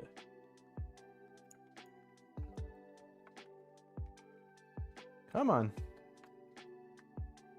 Okay, power supply is officially out. Nice. Let's put that over here and pop these screws out. One, two, maybe. Oh, we drop it and it's gone. Okay, screws are out. Power supply is out. Save it for later. Absolutely. Boom. Next. Oh, the bed. Using the T10 to remove all 9 screws. Remove the heated bed by lifting it. Save it for later. Space in the middle of the heat bed. Make sure to save it for later too. What spacer? Oh, okay. Okay. I will do my best. So let's change camera angles for sure on this. I'm not gonna have you guys looking at it from there. Let's boost you guys up a little bit. Yeah. There we go. Zoom out a little bit. All right. All right, let's start unscrewing things. Wow, that was not a very tight screw.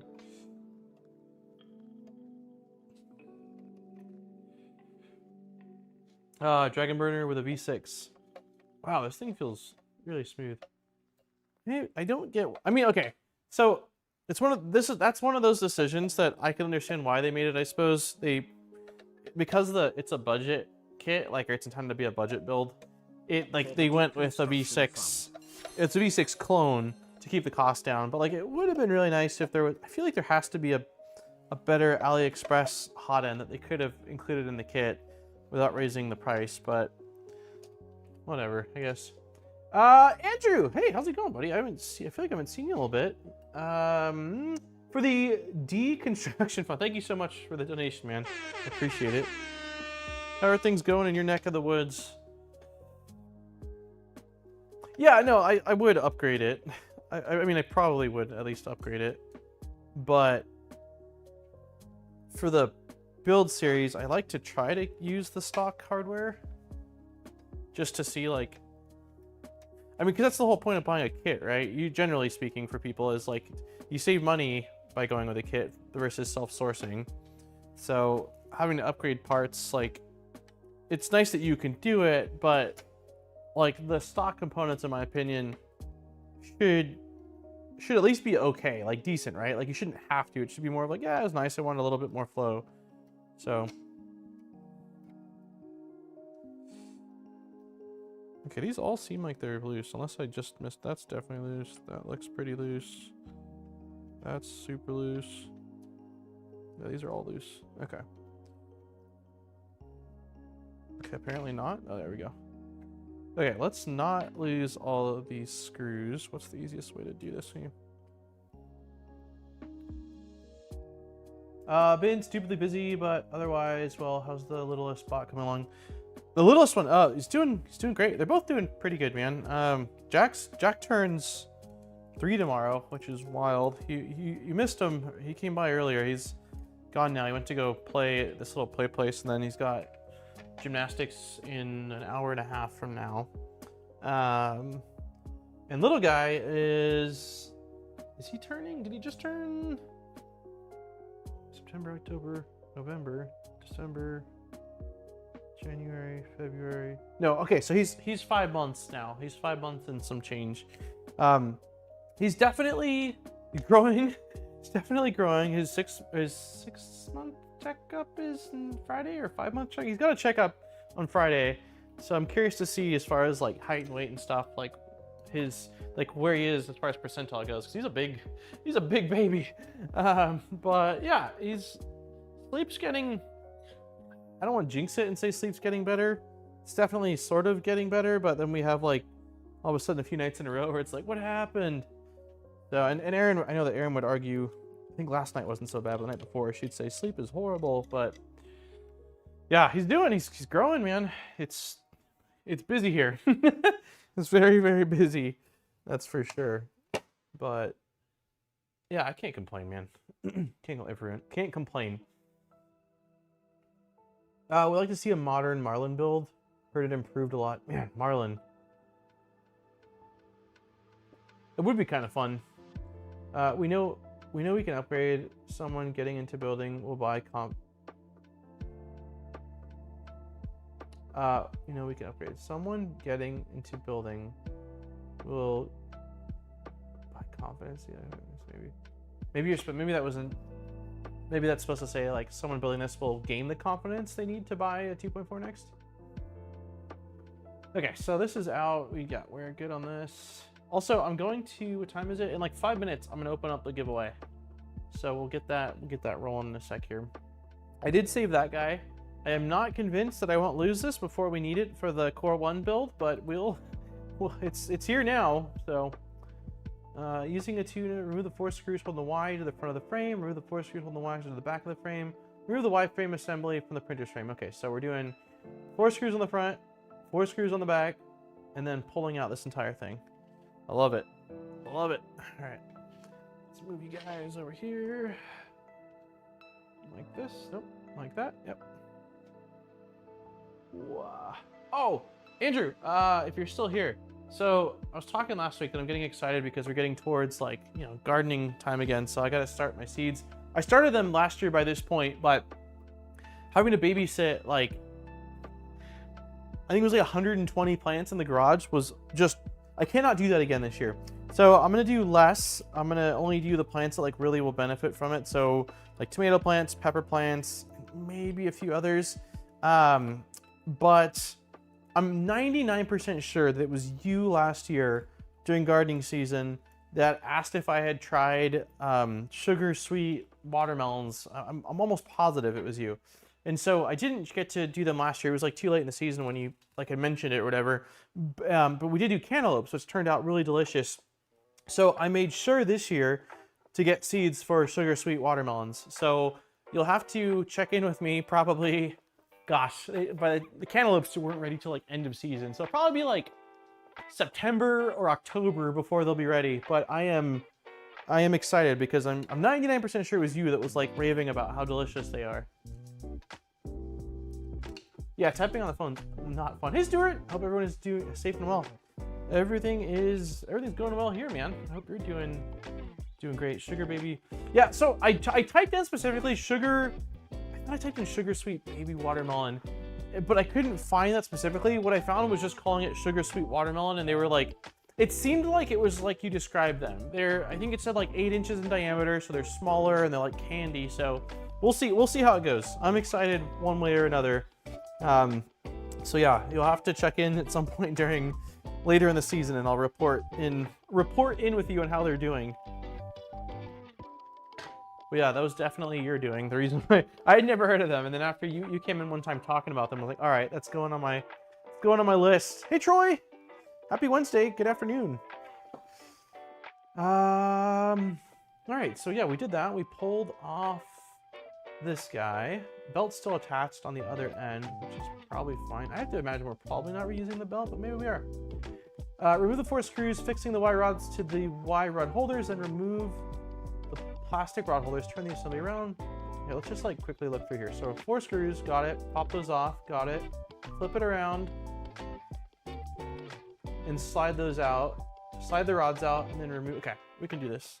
Let's actually put the printer, I don't know if I can still call it a printer. Let's put the frame off to the side with the tool head for a sec here. So we've got a little bit more space to work. Okay, so it said we need to remove these screws. Sounds about right. I just had a rough time determining ripeness for harvesting. Oh, did you grow them? I don't remember that detail. I don't remember you growing them yourself. Maybe I do actually. Yeah, with the cantaloupes, I had no idea. It basically said on the cantaloupes, it was like either, I think it was primarily when I'm able to grab the vine or whatever, the attachment point, and just like pull lightly and have it pop off, or there was something to do with the coloring, which wouldn't apply for the watermelon. But the cantaloupe, I think for like 2 of them, they just actually popped off the vine themselves. I didn't get very many. I think in total I got like 5 or 6 cantaloupe for these 2 monstrous plants. So it was kind of a lot for a little yield, but those cantaloupes were so delicious. I got like a little ice cream scooper and scooped them out with it. Like it was worth it, man. It was worth it. I'm going for quality over quantity with those for sure. Okay, so those are out. Now we're gonna slide these smooth rods out. So let's do that. You know, these are kind of still a little bit of like crud on them. So let me try to clean this up before I shove it into the bearing.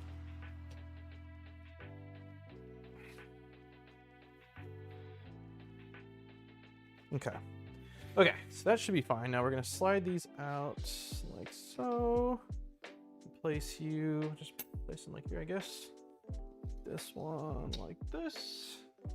Place you right there, and then we're gonna take out the bearings. After I get these bearings out, I will get the giveaway opened up. So bear with me here. All right. The rest of the afternoon should be okay. My dentist appointment is finished. Nice. Was it just a general cleaning checkup thing, or did you have to get some work done?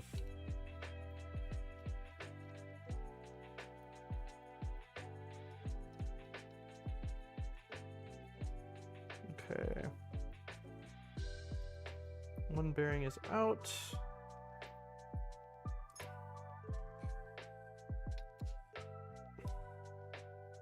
I feel like I got skipped. Like here we go to the dentist, I think every 6 months is standard for general cleaning and like check-in. And I'm pretty sure they skipped my 6-month mark. They had me going back in April, and I'm like, I think it's been a year at this point, so we'll see.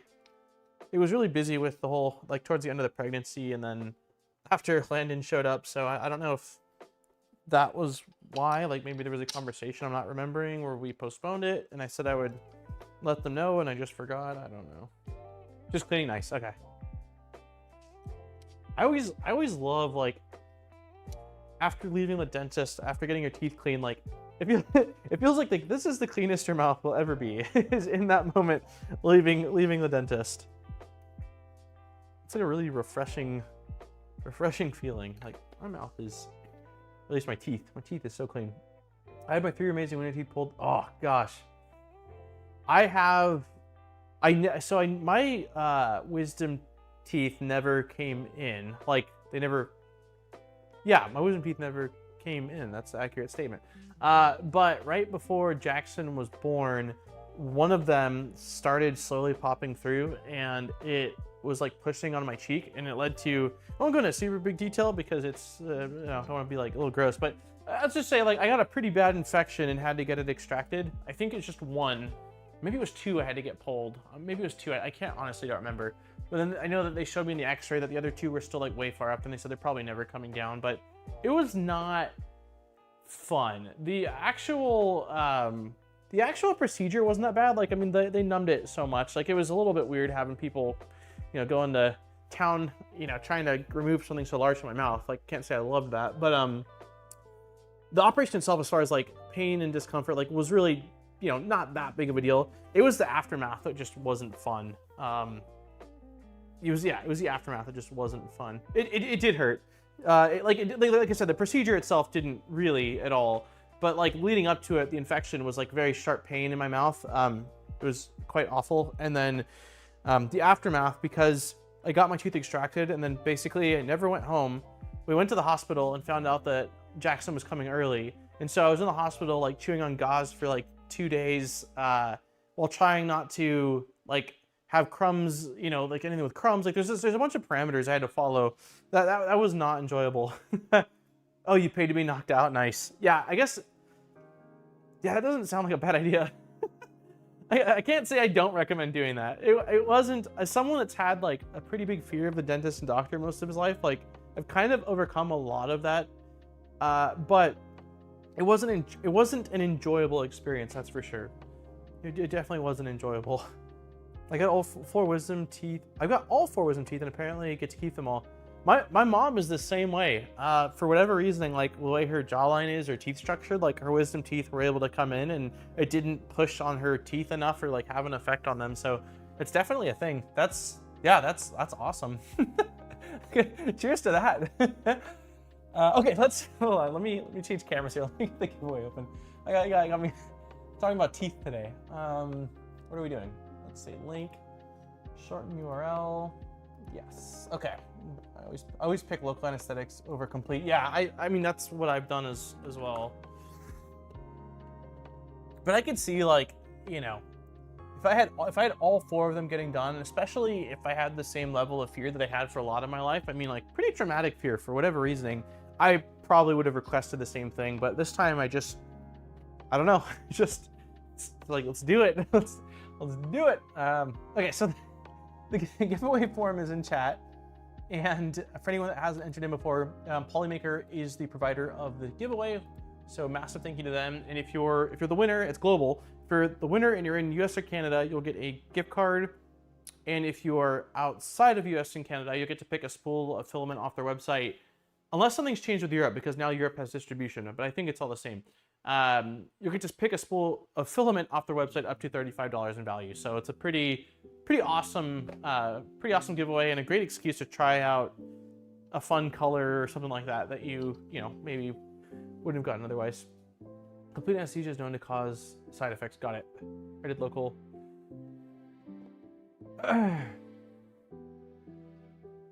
Okay, let's move forward here. So we've got, no, we did that.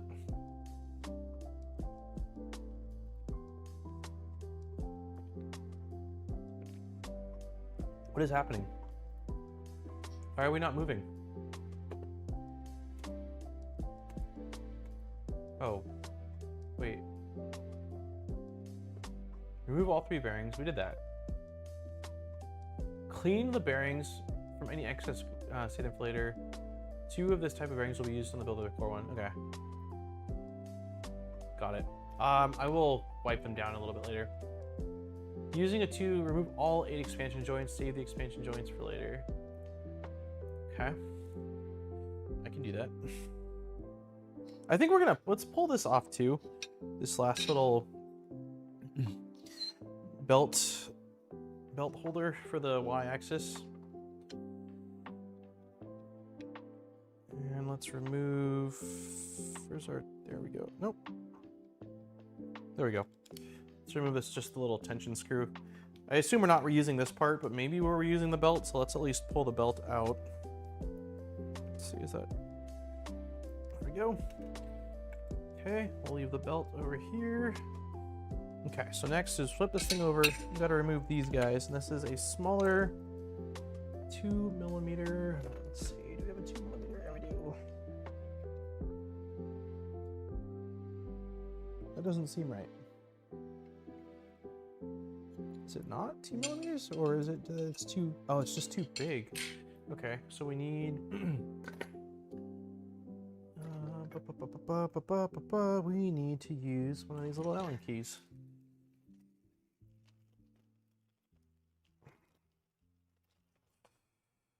That looks too big. I think it's this tiny guy. Okay. Is that working? I can't actually tell. Huh. These were a lot looser than I feel like they should have been. I wonder if that just happened from expansion and contraction of like the bed heating, or if I just never tightened them properly. Well, this one's tight, so I guess maybe that one. To be fair, I did build this printer as a collab stream with Pooch, and Pooch can talk arguably as much as me, if not more. So maybe I got distracted while tightening these and just forgot to tighten one. I gave the switch wire treatment to an artillery sidewinder. Oh, nice. It's such a great printer. The simplicity of bed slingers has its advantages. I really liked the artillery printers. I will say, like, the two, so I think it was primarily the Sidewinder and the Genius, which was like a smaller Sidewinder, like kind of their Ender 3 version of the Sidewinder. I really liked them. They treated me well. And if I remember correctly, they both had direct drive extruders. Weren't they Titan Aero clones? Or Titan, yeah, I think, or maybe they're just Titan clones. But I vaguely remember that they were definitely were direct drive, and I think that they were pretty good at TPU, even stock, if I remember. But I don't know, like, I don't know if Artillery was sort of a like white labeled brand of sorts, but they kind of just came out with those two printers, I think, and I thought they did quite well, and then they sort of vanished, right? I don't remember them ever going beyond like the X. I think they did an X2. I don't believe I ever got the X2. I think it was more of like a refresh than a full new printer. I could be wrong. I don't, like I said, I never got it in, but yeah, then they just sort of disappeared. Maybe something else happened that I don't know, but yeah, it's interesting. They felt like they were in a really good spot after those first couple printers. Let's get those likes up. I haven't looked. Did we hit 50 likes at least? That was my initial target. Let's see. 48 likes. All right, we can do better than that. Come on. New target is 60. Let's get to 60 likes. I believe we can do it. I know we can do it. I don't even believe. I know we can do it. Okay. So we did that. We took out these pieces. We'll try not to lose those as well. I'll need to figure out a way to organize this a little bit better, I think. Okay, nice. Okay. Yeah, let's try to like speed run through this next section. I really wanted to get this thing fully disassembled today, but it looks like we'll probably have a tiny bit more for next week before we can start building, but we'll see. Let's see what we can do here. Okay, remove the top cover of the extruder by lifting it up. If I remember correctly, there's a little lock. Yeah, there we go. Cover's off. Let's just slap it right here. Remove the top cover, remove the screws holding this side. Yeah, that's probably just the triangle one, right? Yes. Spin you around. Wait, what? What? Did I not install? Oh, it's right here. I'm a goofball. It's higher up. Right in front of my face. Hey, how'd it go? You said you're picking up kiddo from school, or? We're making good progress, I think. That's what I'm telling myself, at least. Disconnect the motor, filament sensor. Okay, so disconnecting one on the top, two on the side. So this one, where's the plug? It's on the inside, so that's a little bit awkward. There we go. Not too bad. We just did this, so it's kind of just repeating what we did last week, but in opposite, I suppose. Okay, so those are off. Just from the bus. Oh, cool. But then I got sucked into a conversation with my neighbor. I'm that neighbor. I am that neighbor. There's a guy that like lives 2 doors down, and I don't see him all that often. He works. He's a pilot, and so his shift's like he's gone for many days, and then he has a block of days off. But every time I see, so disconnect the nozzle thermistor. Okay, so these are the top ones. Every time I see him, it's always like, hey man, how's it going? And then I walk that way, and I like the conversation, like we always have good conversation. It's fun to chat about stuff, but I always wonder in my head if he's like, oh no, like, because it's just me. Like you start talking about all sorts of stuff, and like we don't exactly have a lot of common interests, but I find interest in a lot of things. So even hearing people talk about like their hobbies, I find it very interesting. But yeah, I'm definitely that neighbor. That's for sure. Okay, so this needs to swing open like this so we can access these screws. And we need to unscrew. I don't think these need to fully come out, but we definitely need to loosen them so we can pull out this guy. Bam. All right, we dropped the heat block, or the hot block, heater block. Artillery had a bamboo-like M1 Pro. I don't see much advertising reviews of their stuff anymore. Interesting. M1 Pro. I'm trying not to get too derailed because I only have a little bit of time left, but I do want to see what that is. Artillery M1. You said it's called M1 Pro? Actually, I feel like I do. This wasn't that long ago, was it? This was in the last maybe 12 months or so. I feel like there was a trade show. I don't know if it was TCT or what it was. $350. That's like Centauri Carbon levels of competitive. Dude, it's $299. What Is it just a bad printer, or did they not do any marketing?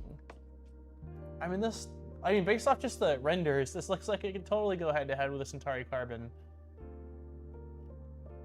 That's bizarre. $299. I wonder what the deal is. Okay, remove the hot center, remove the 2 thumb screws, see them later. Okay, so now we are fully removing the thumb screws, it looks like. How are your HueForge painting skills doing? Not great, Dougal. Not great. I wanted to do a video on it because I wanted to like force myself to really do a deep dive, and I've started watching like hour-long videos a couple times, but I'm a squirrel, so like I'll get 10 to 15 minutes in, get sidetracked, and then I just not making a lot of progress. I've played around with HueForge a bit. Like I really wanted to do man, for anyone that knows Yu-Gi-Oh at all, but the starter deck Kaiba has like the traditional blue eyes white dragon monster. I wanted to do that image and was playing around with that, but it just, yeah, I haven't, not great, not great. So yeah, remove the thumb screws. Cool, we did that. Dave from 3D and T has one of the artilleries. I heard the printer is trash. A buddy of mine hates his and wanted to replace all of the electronics. Got it. Maybe that's why I haven't heard more about it. Disconnect the cables on the left side of the Nextruder.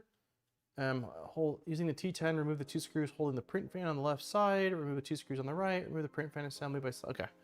So remove all the things basically. So let's unplug the rest of these cables. Start with the, this can lift up. There's one.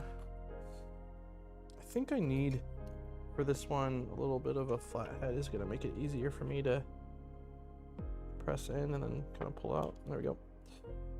Okay. You definitely don't need a flat head to remove these, but it's kind of like, I don't have small fingers, and so it's a little bit tricky to get some of these. There we go. Is this last one the same kind too, where you press in? I don't think that one needs to come out yet. I don't think that one can come out yet. Okay, so I've got the larger cable still installed. Now I'm just gonna really quickly remove those 4 screws. For anyone that is just joining in or stepped away or whatever, the giveaway link is open, and we are gonna do that drawing in about, I don't know, 13 minutes or so. I love the look of Prusa printers, but the only way I could get one is to find a really cheap one and do all the upgrades myself. I mean, you definitely can at this point.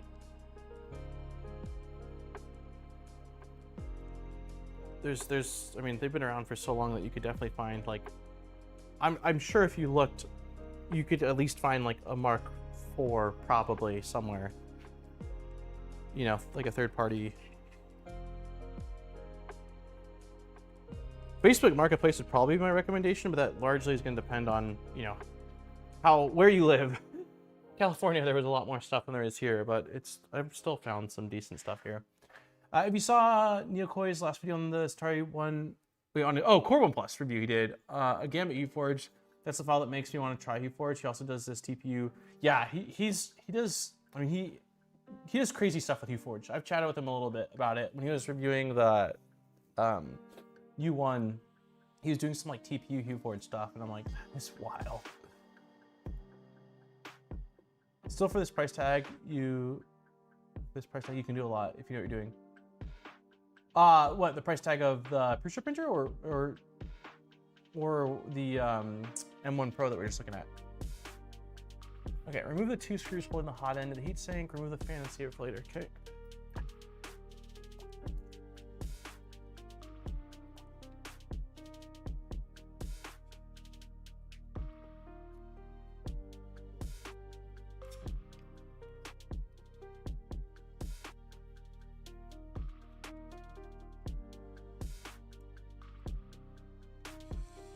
I think this should be loose. Maybe not. It's a pretty long screw. Oh, got it for the M1 Pro. Yeah.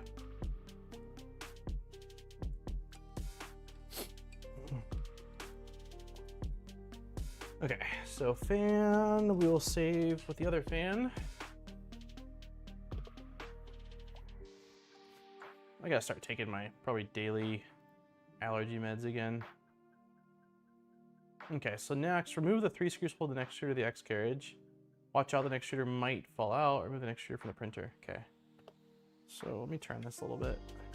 So we are removing, you can't see this one, but bottom right, I can turn it a little bit more.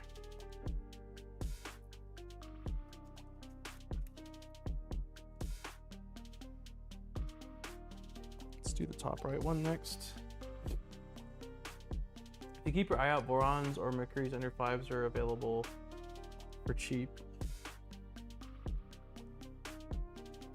Yeah, there's definitely deals. Like, I think usually the like a Facebook Marketplace is probably your best bet if you're looking for that kind of stuff. Or if you happen to go to a 3D printing event, sometimes people will bring printers to like sell off for cheap. But with things like eBay, the shipping's so expensive that I think it doesn't make sense. You don't really find as many on there. Okay, watch out. Remove the extruder from the printer. Remove the print fan support and the plastic spacer. Proceed carefully to prevent damage in the heatsink. Save the extruder for later. Okay, so take this off. Put this right here. A little plastic support piece. I can show you guys that. If you watched the stream just the other day, you would have seen it, but it's basically just this little printed piece right here. So we can pop these screws out like that, and then we'll hold on to this. We'll set the Nextruder. We'll keep it here so that way it's not, and then this little spacer. Cool. Garden plans for the years? Oh, big plans. Yeah, I talked a little bit about it last week. I'm hoping, I just told Aaron last night, in the next 14 days, I need to clear out this little area over here and get my LED lights for my seedlings set up again. And then this year, instead of using little plastic seed starting cubes or trays, I'm using, I can't think of what the name's called right now. It's called like soil something, where you basically wet a bunch of seed starting soil, place it into this like metal mold, then squeeze the spring on it, the handle, and it creates essentially 4 little cups like for the seedling.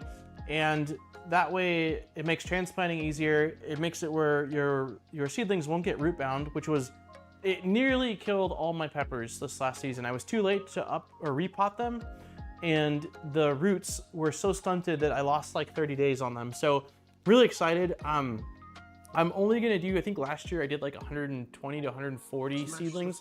This year I'll probably do like 50 or 60. Some of the stuff just doesn't need it. Like the beans grow so quickly, it was completely unnecessary to seed start them.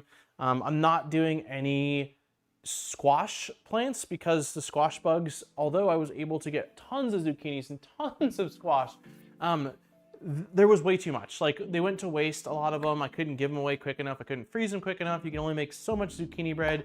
And the squash bugs were the bane of my existence. I had to go out there every day and like remove eggs, and like it was just awful. So I'm not doing those, and I'm gonna try to avoid most brassicas as well. I tried doing Brussels sprouts last year. I had 6 big plants, and aphids came and just absolutely wiped out the full section of them.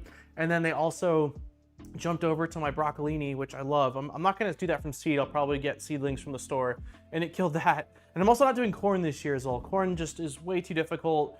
You have to basically hand propagate it unless you're, not propagate, hand pollinate it, unless you have a massive block of it. And so I wasted like half a bed to corn last season, and most of the corn ended up looking really crazy and kind of like just deformed kernels. Didn't taste that good because even though I tried hand pollinating it, I didn't do a great job. So right now, one of the beds is full of garlic. I thought garlic only needed 6 months until it was ready to harvest. It looks like it's gonna need 9 months. So I'm really curious to see how that goes. But yeah, I've got like 20 garlic plants growing right now in the backyard. So zucchini flower with the excess zucchini this year. Let me know how that is, Chad. Yeah, because like the issue was, I know that we're derailing here, but that's fine. Whatever. We did pretty good. The issue was like, so there's tons of zucchini, right? And Aaron and myself were mostly doing it was mostly me making it. So I was doing thin slices of zucchini and squash and then sprinkling like salt, pepper, and Italian, I think it's like an Italian herb blend, and then baking it. And that was really good. And the other things, like I did see some people, we didn't try it, but like making a zucchini or squash boat where you cut it in half, kind of hollow it out a little bit, remove some of the inside, like the meat of it, if you will, and then pack it with like, there's all different ways you can do it, but I saw ones that were almost like stuffed bell pepper style, where it's like ground meat, rice, and like some other veggies, onions. We didn't do that, but then the, like even chopping up, I think zucchini and stuff in a stir fry, but the plants are so big, and I was like, I'll make zucchini bread, and I did make zucchini bread. I think I made like 6 to 8 loaves last season. That was delicious, but each zucchini bread, like dual loaf, only took, I think 1 or 2 cups of zucchini.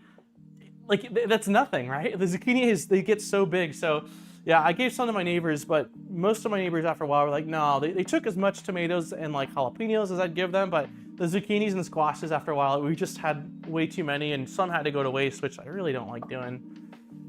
So, smash them. Do you overwinter the garlic? So this is my first year ever growing garlic. So I don't have a lot of experience. I was just something I was like, I really want to do this. So I ordered a garlic. I read something online about like the store-bought garlic isn't great to use because it could contain something that could be damaging for your soil. Whether that's true or common, I don't know. So I actually bought the garlic online. It's I can find out the variety, and I did overwinter it. From what I saw, it was recommended more so than not. I think that if you don't overwinter it, it'll still harvest around the same time, but everything I read seemed like overwintering it was recommended. So yeah, I basically broke apart the garlic and planted each clove. I can't remember how far apart, but I think it was like beginning of November. I'd have to look, because the day that I got them in the mail, so I can check the delivery date, I had them planted within like 48 hours. So I think it was late October to early November. So they've been in the ground now for 4 months and some change, and it took a while to sprout, but they all have like heads that big, but they need to get much bigger. And then, I think that a lot of what I saw is once the bottom leaves start to brown out of the the growth that comes up, that's when you should be able to pick them. So I originally thought April, but now it looks like it'll be June, July. So I'll probably, once the garlic's out, just throw in some fast growing crops that I can go from seed to harvest in 45 to 60 days. So I'll have to figure that out. I did not find the mouse entry point. I did not. One question I tried asking last week that didn't go through was, how did you go about using Spotify for your music during your older streams without getting copyright strikes? What do you mean? I always used royalty-free music. Or did I not? Did you find a stream where I didn't? And if I didn't, then I probably didn't monetize this stream, and that's how I got away with it. Something ate our broccoli last year. I'm skipping that this time around. I'm hoping the quat fruits this year, but I think it's going to be another year before that happens. Yeah, I haven't tried like true broccoli. I did broccolini last year, and I'd never had broccolini before, and it is delicious. I ate it raw. We cooked some. My parents used it for omelets, like veggie omelets. Like, it's just, broccolini is so good. So you can shred and freeze zucchini. I have heard that too. Make great tots. Interesting. Okay, let's do the giveaway. Okay, no, it's not even time yet. 4 more minutes, and then we will close up the giveaway. All right. It was fun to rant. I felt like I was holding in all my ranting for the whole stream till that very moment there. Cool, we did that. Save the Nextruder. What is next? Move on to the back of the X-carriage. Let's do it. Spin this around. Looks like we are remove the 2 marked screws on the top, loosen the 2 remaining screws, but do not remove them entirely. Okay. So top screws remove. Turn this a little bit. There we go. These 2 are out. Okay. Wait. Yeah. Wait. That's wrong. This one was supposed to not be removed. Whoopsies. Let's put that back in. Okay, so that's loose. That's loose. Then this is the one that's supposed to fully come out. Nope.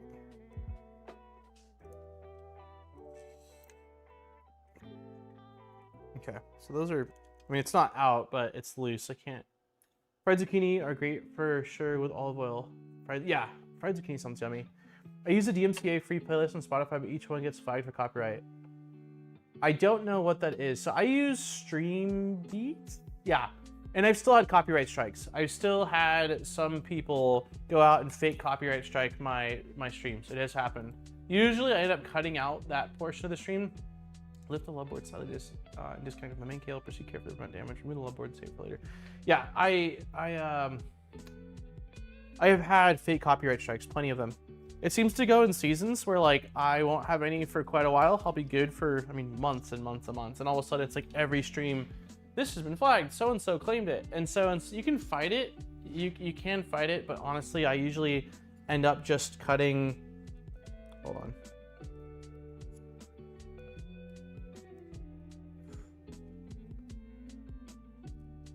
Can you let go of my board, please? There we go.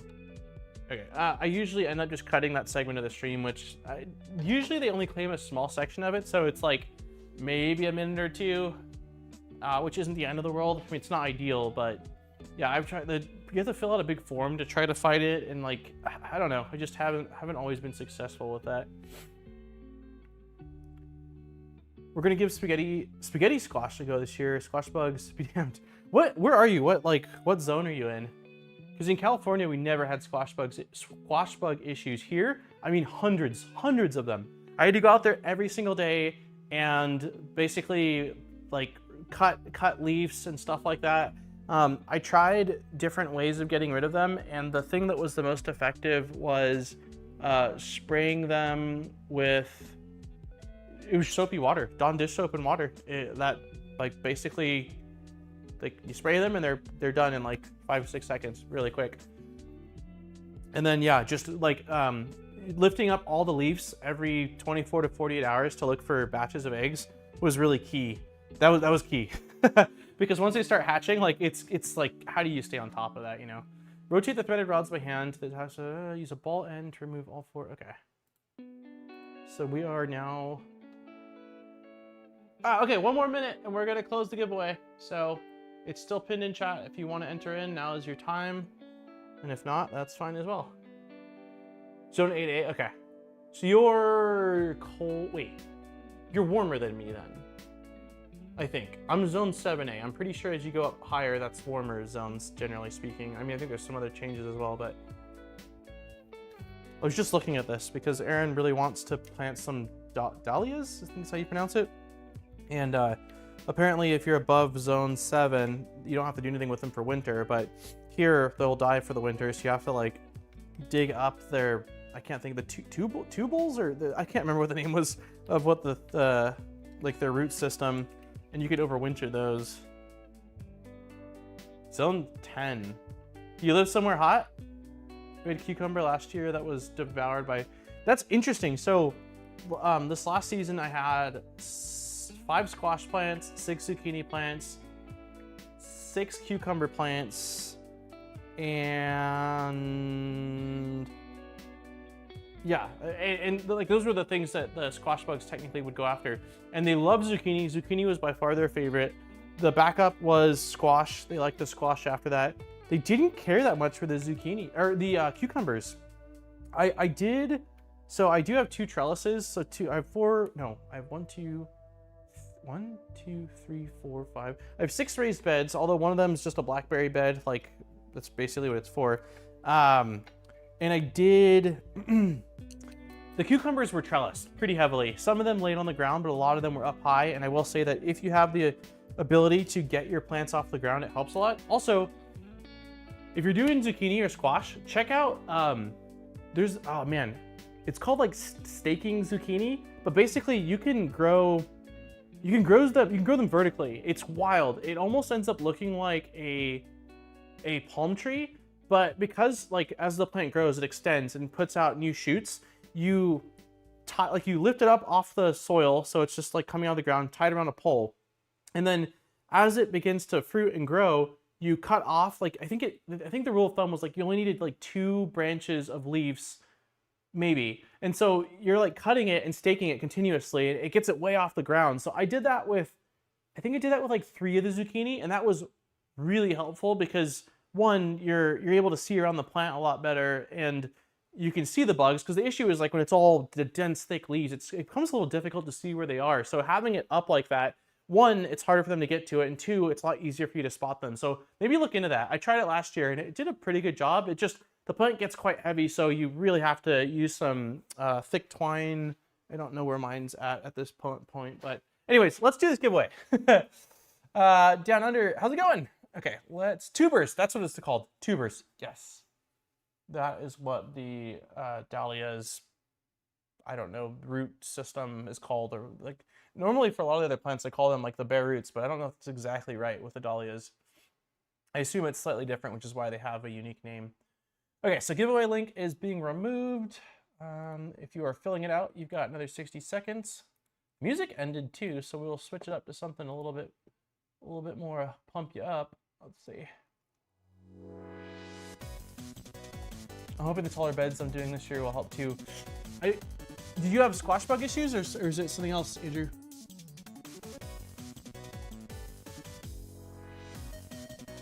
Because oh yeah, I did see what you said. Yeah, you do. Because mine are all raised beds that are pretty tall. I think like, so I don't have the tallest of their beds. Let me see. What size?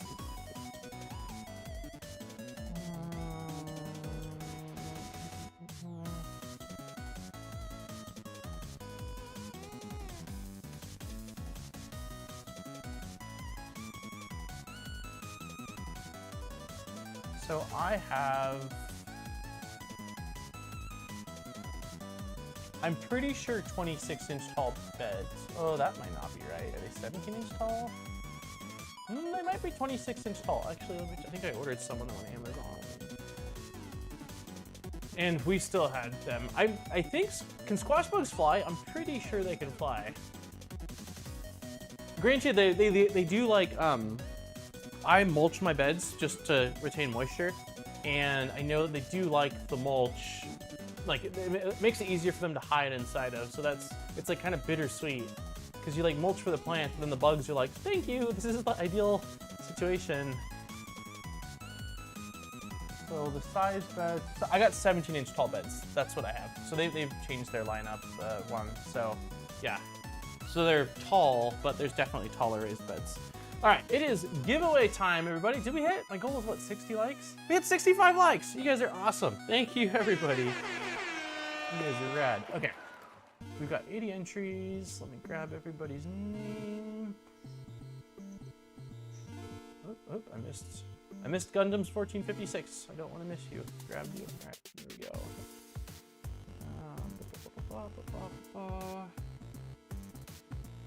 Bam, 80 people.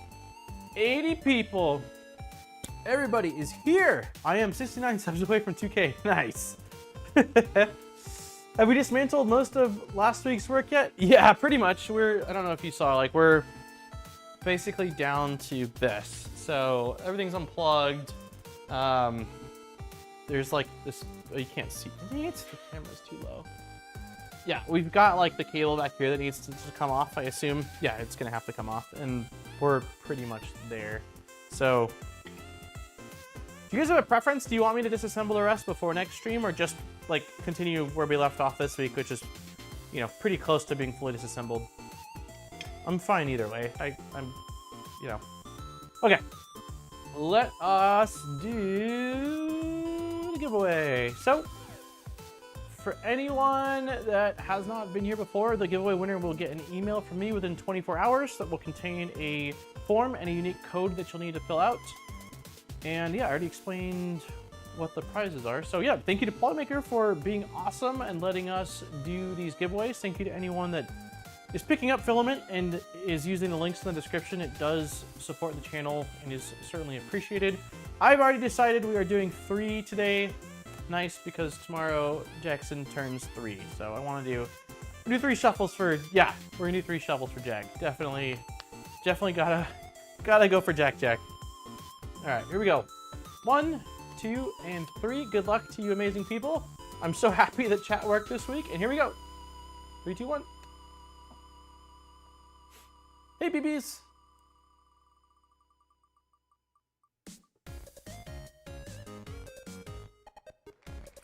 aka Steve Alpha. I don't know if you've won before on this channel. I don't think so. Congratulations, Steve. You are this week's winner. Yeah, be on the lookout. I've got my game plan tonight is once we get back from the gymnastics is I got a lot of editing to do, so I should be in front of the computer and we'll get you that email tonight. So I don't know if you're still in chat. If not, no worries. You will see this later, or you'll get my email, hopefully. So congratulations. And yeah, thank you all so much for hanging out. I don't know if I saw, do you guys want me to like finish the teardown and so next week we just start building, or just finish the teardown on stream next week and then we'll start building? I'm flexible one way or another. I don't think, based off what I'm looking at here, I can't imagine the rest of the teardown taking us more than another 15-20 minutes with us talking. Hey, there he is, Steve. Yeah, absolutely, man. Congratulations. Congrats. I don't have a preference. I'm fine either way. Like I said, I don't think it'll take very long, so I'm fine with tearing it down on stream. I will, like I said, I will do my best, Armor, to check probably tonight. There's like 2 places where I think that I might have put a box with a replacement control board, and if I don't end up finding it, I will then just reach out, because I don't want to risk getting this thing built and then like not having the board for it, you know. On stream, one says on stream. I don't think anyone will boycott you if you do anything off stream. Yeah, yeah, it's less about that. It's more just, you know, I'm just gonna send you one. Okay, yeah, it's probably not a bad idea. Well, nobody seems to feel strongly one way or another, so we'll probably just do it on stream. I'll just see how I feel.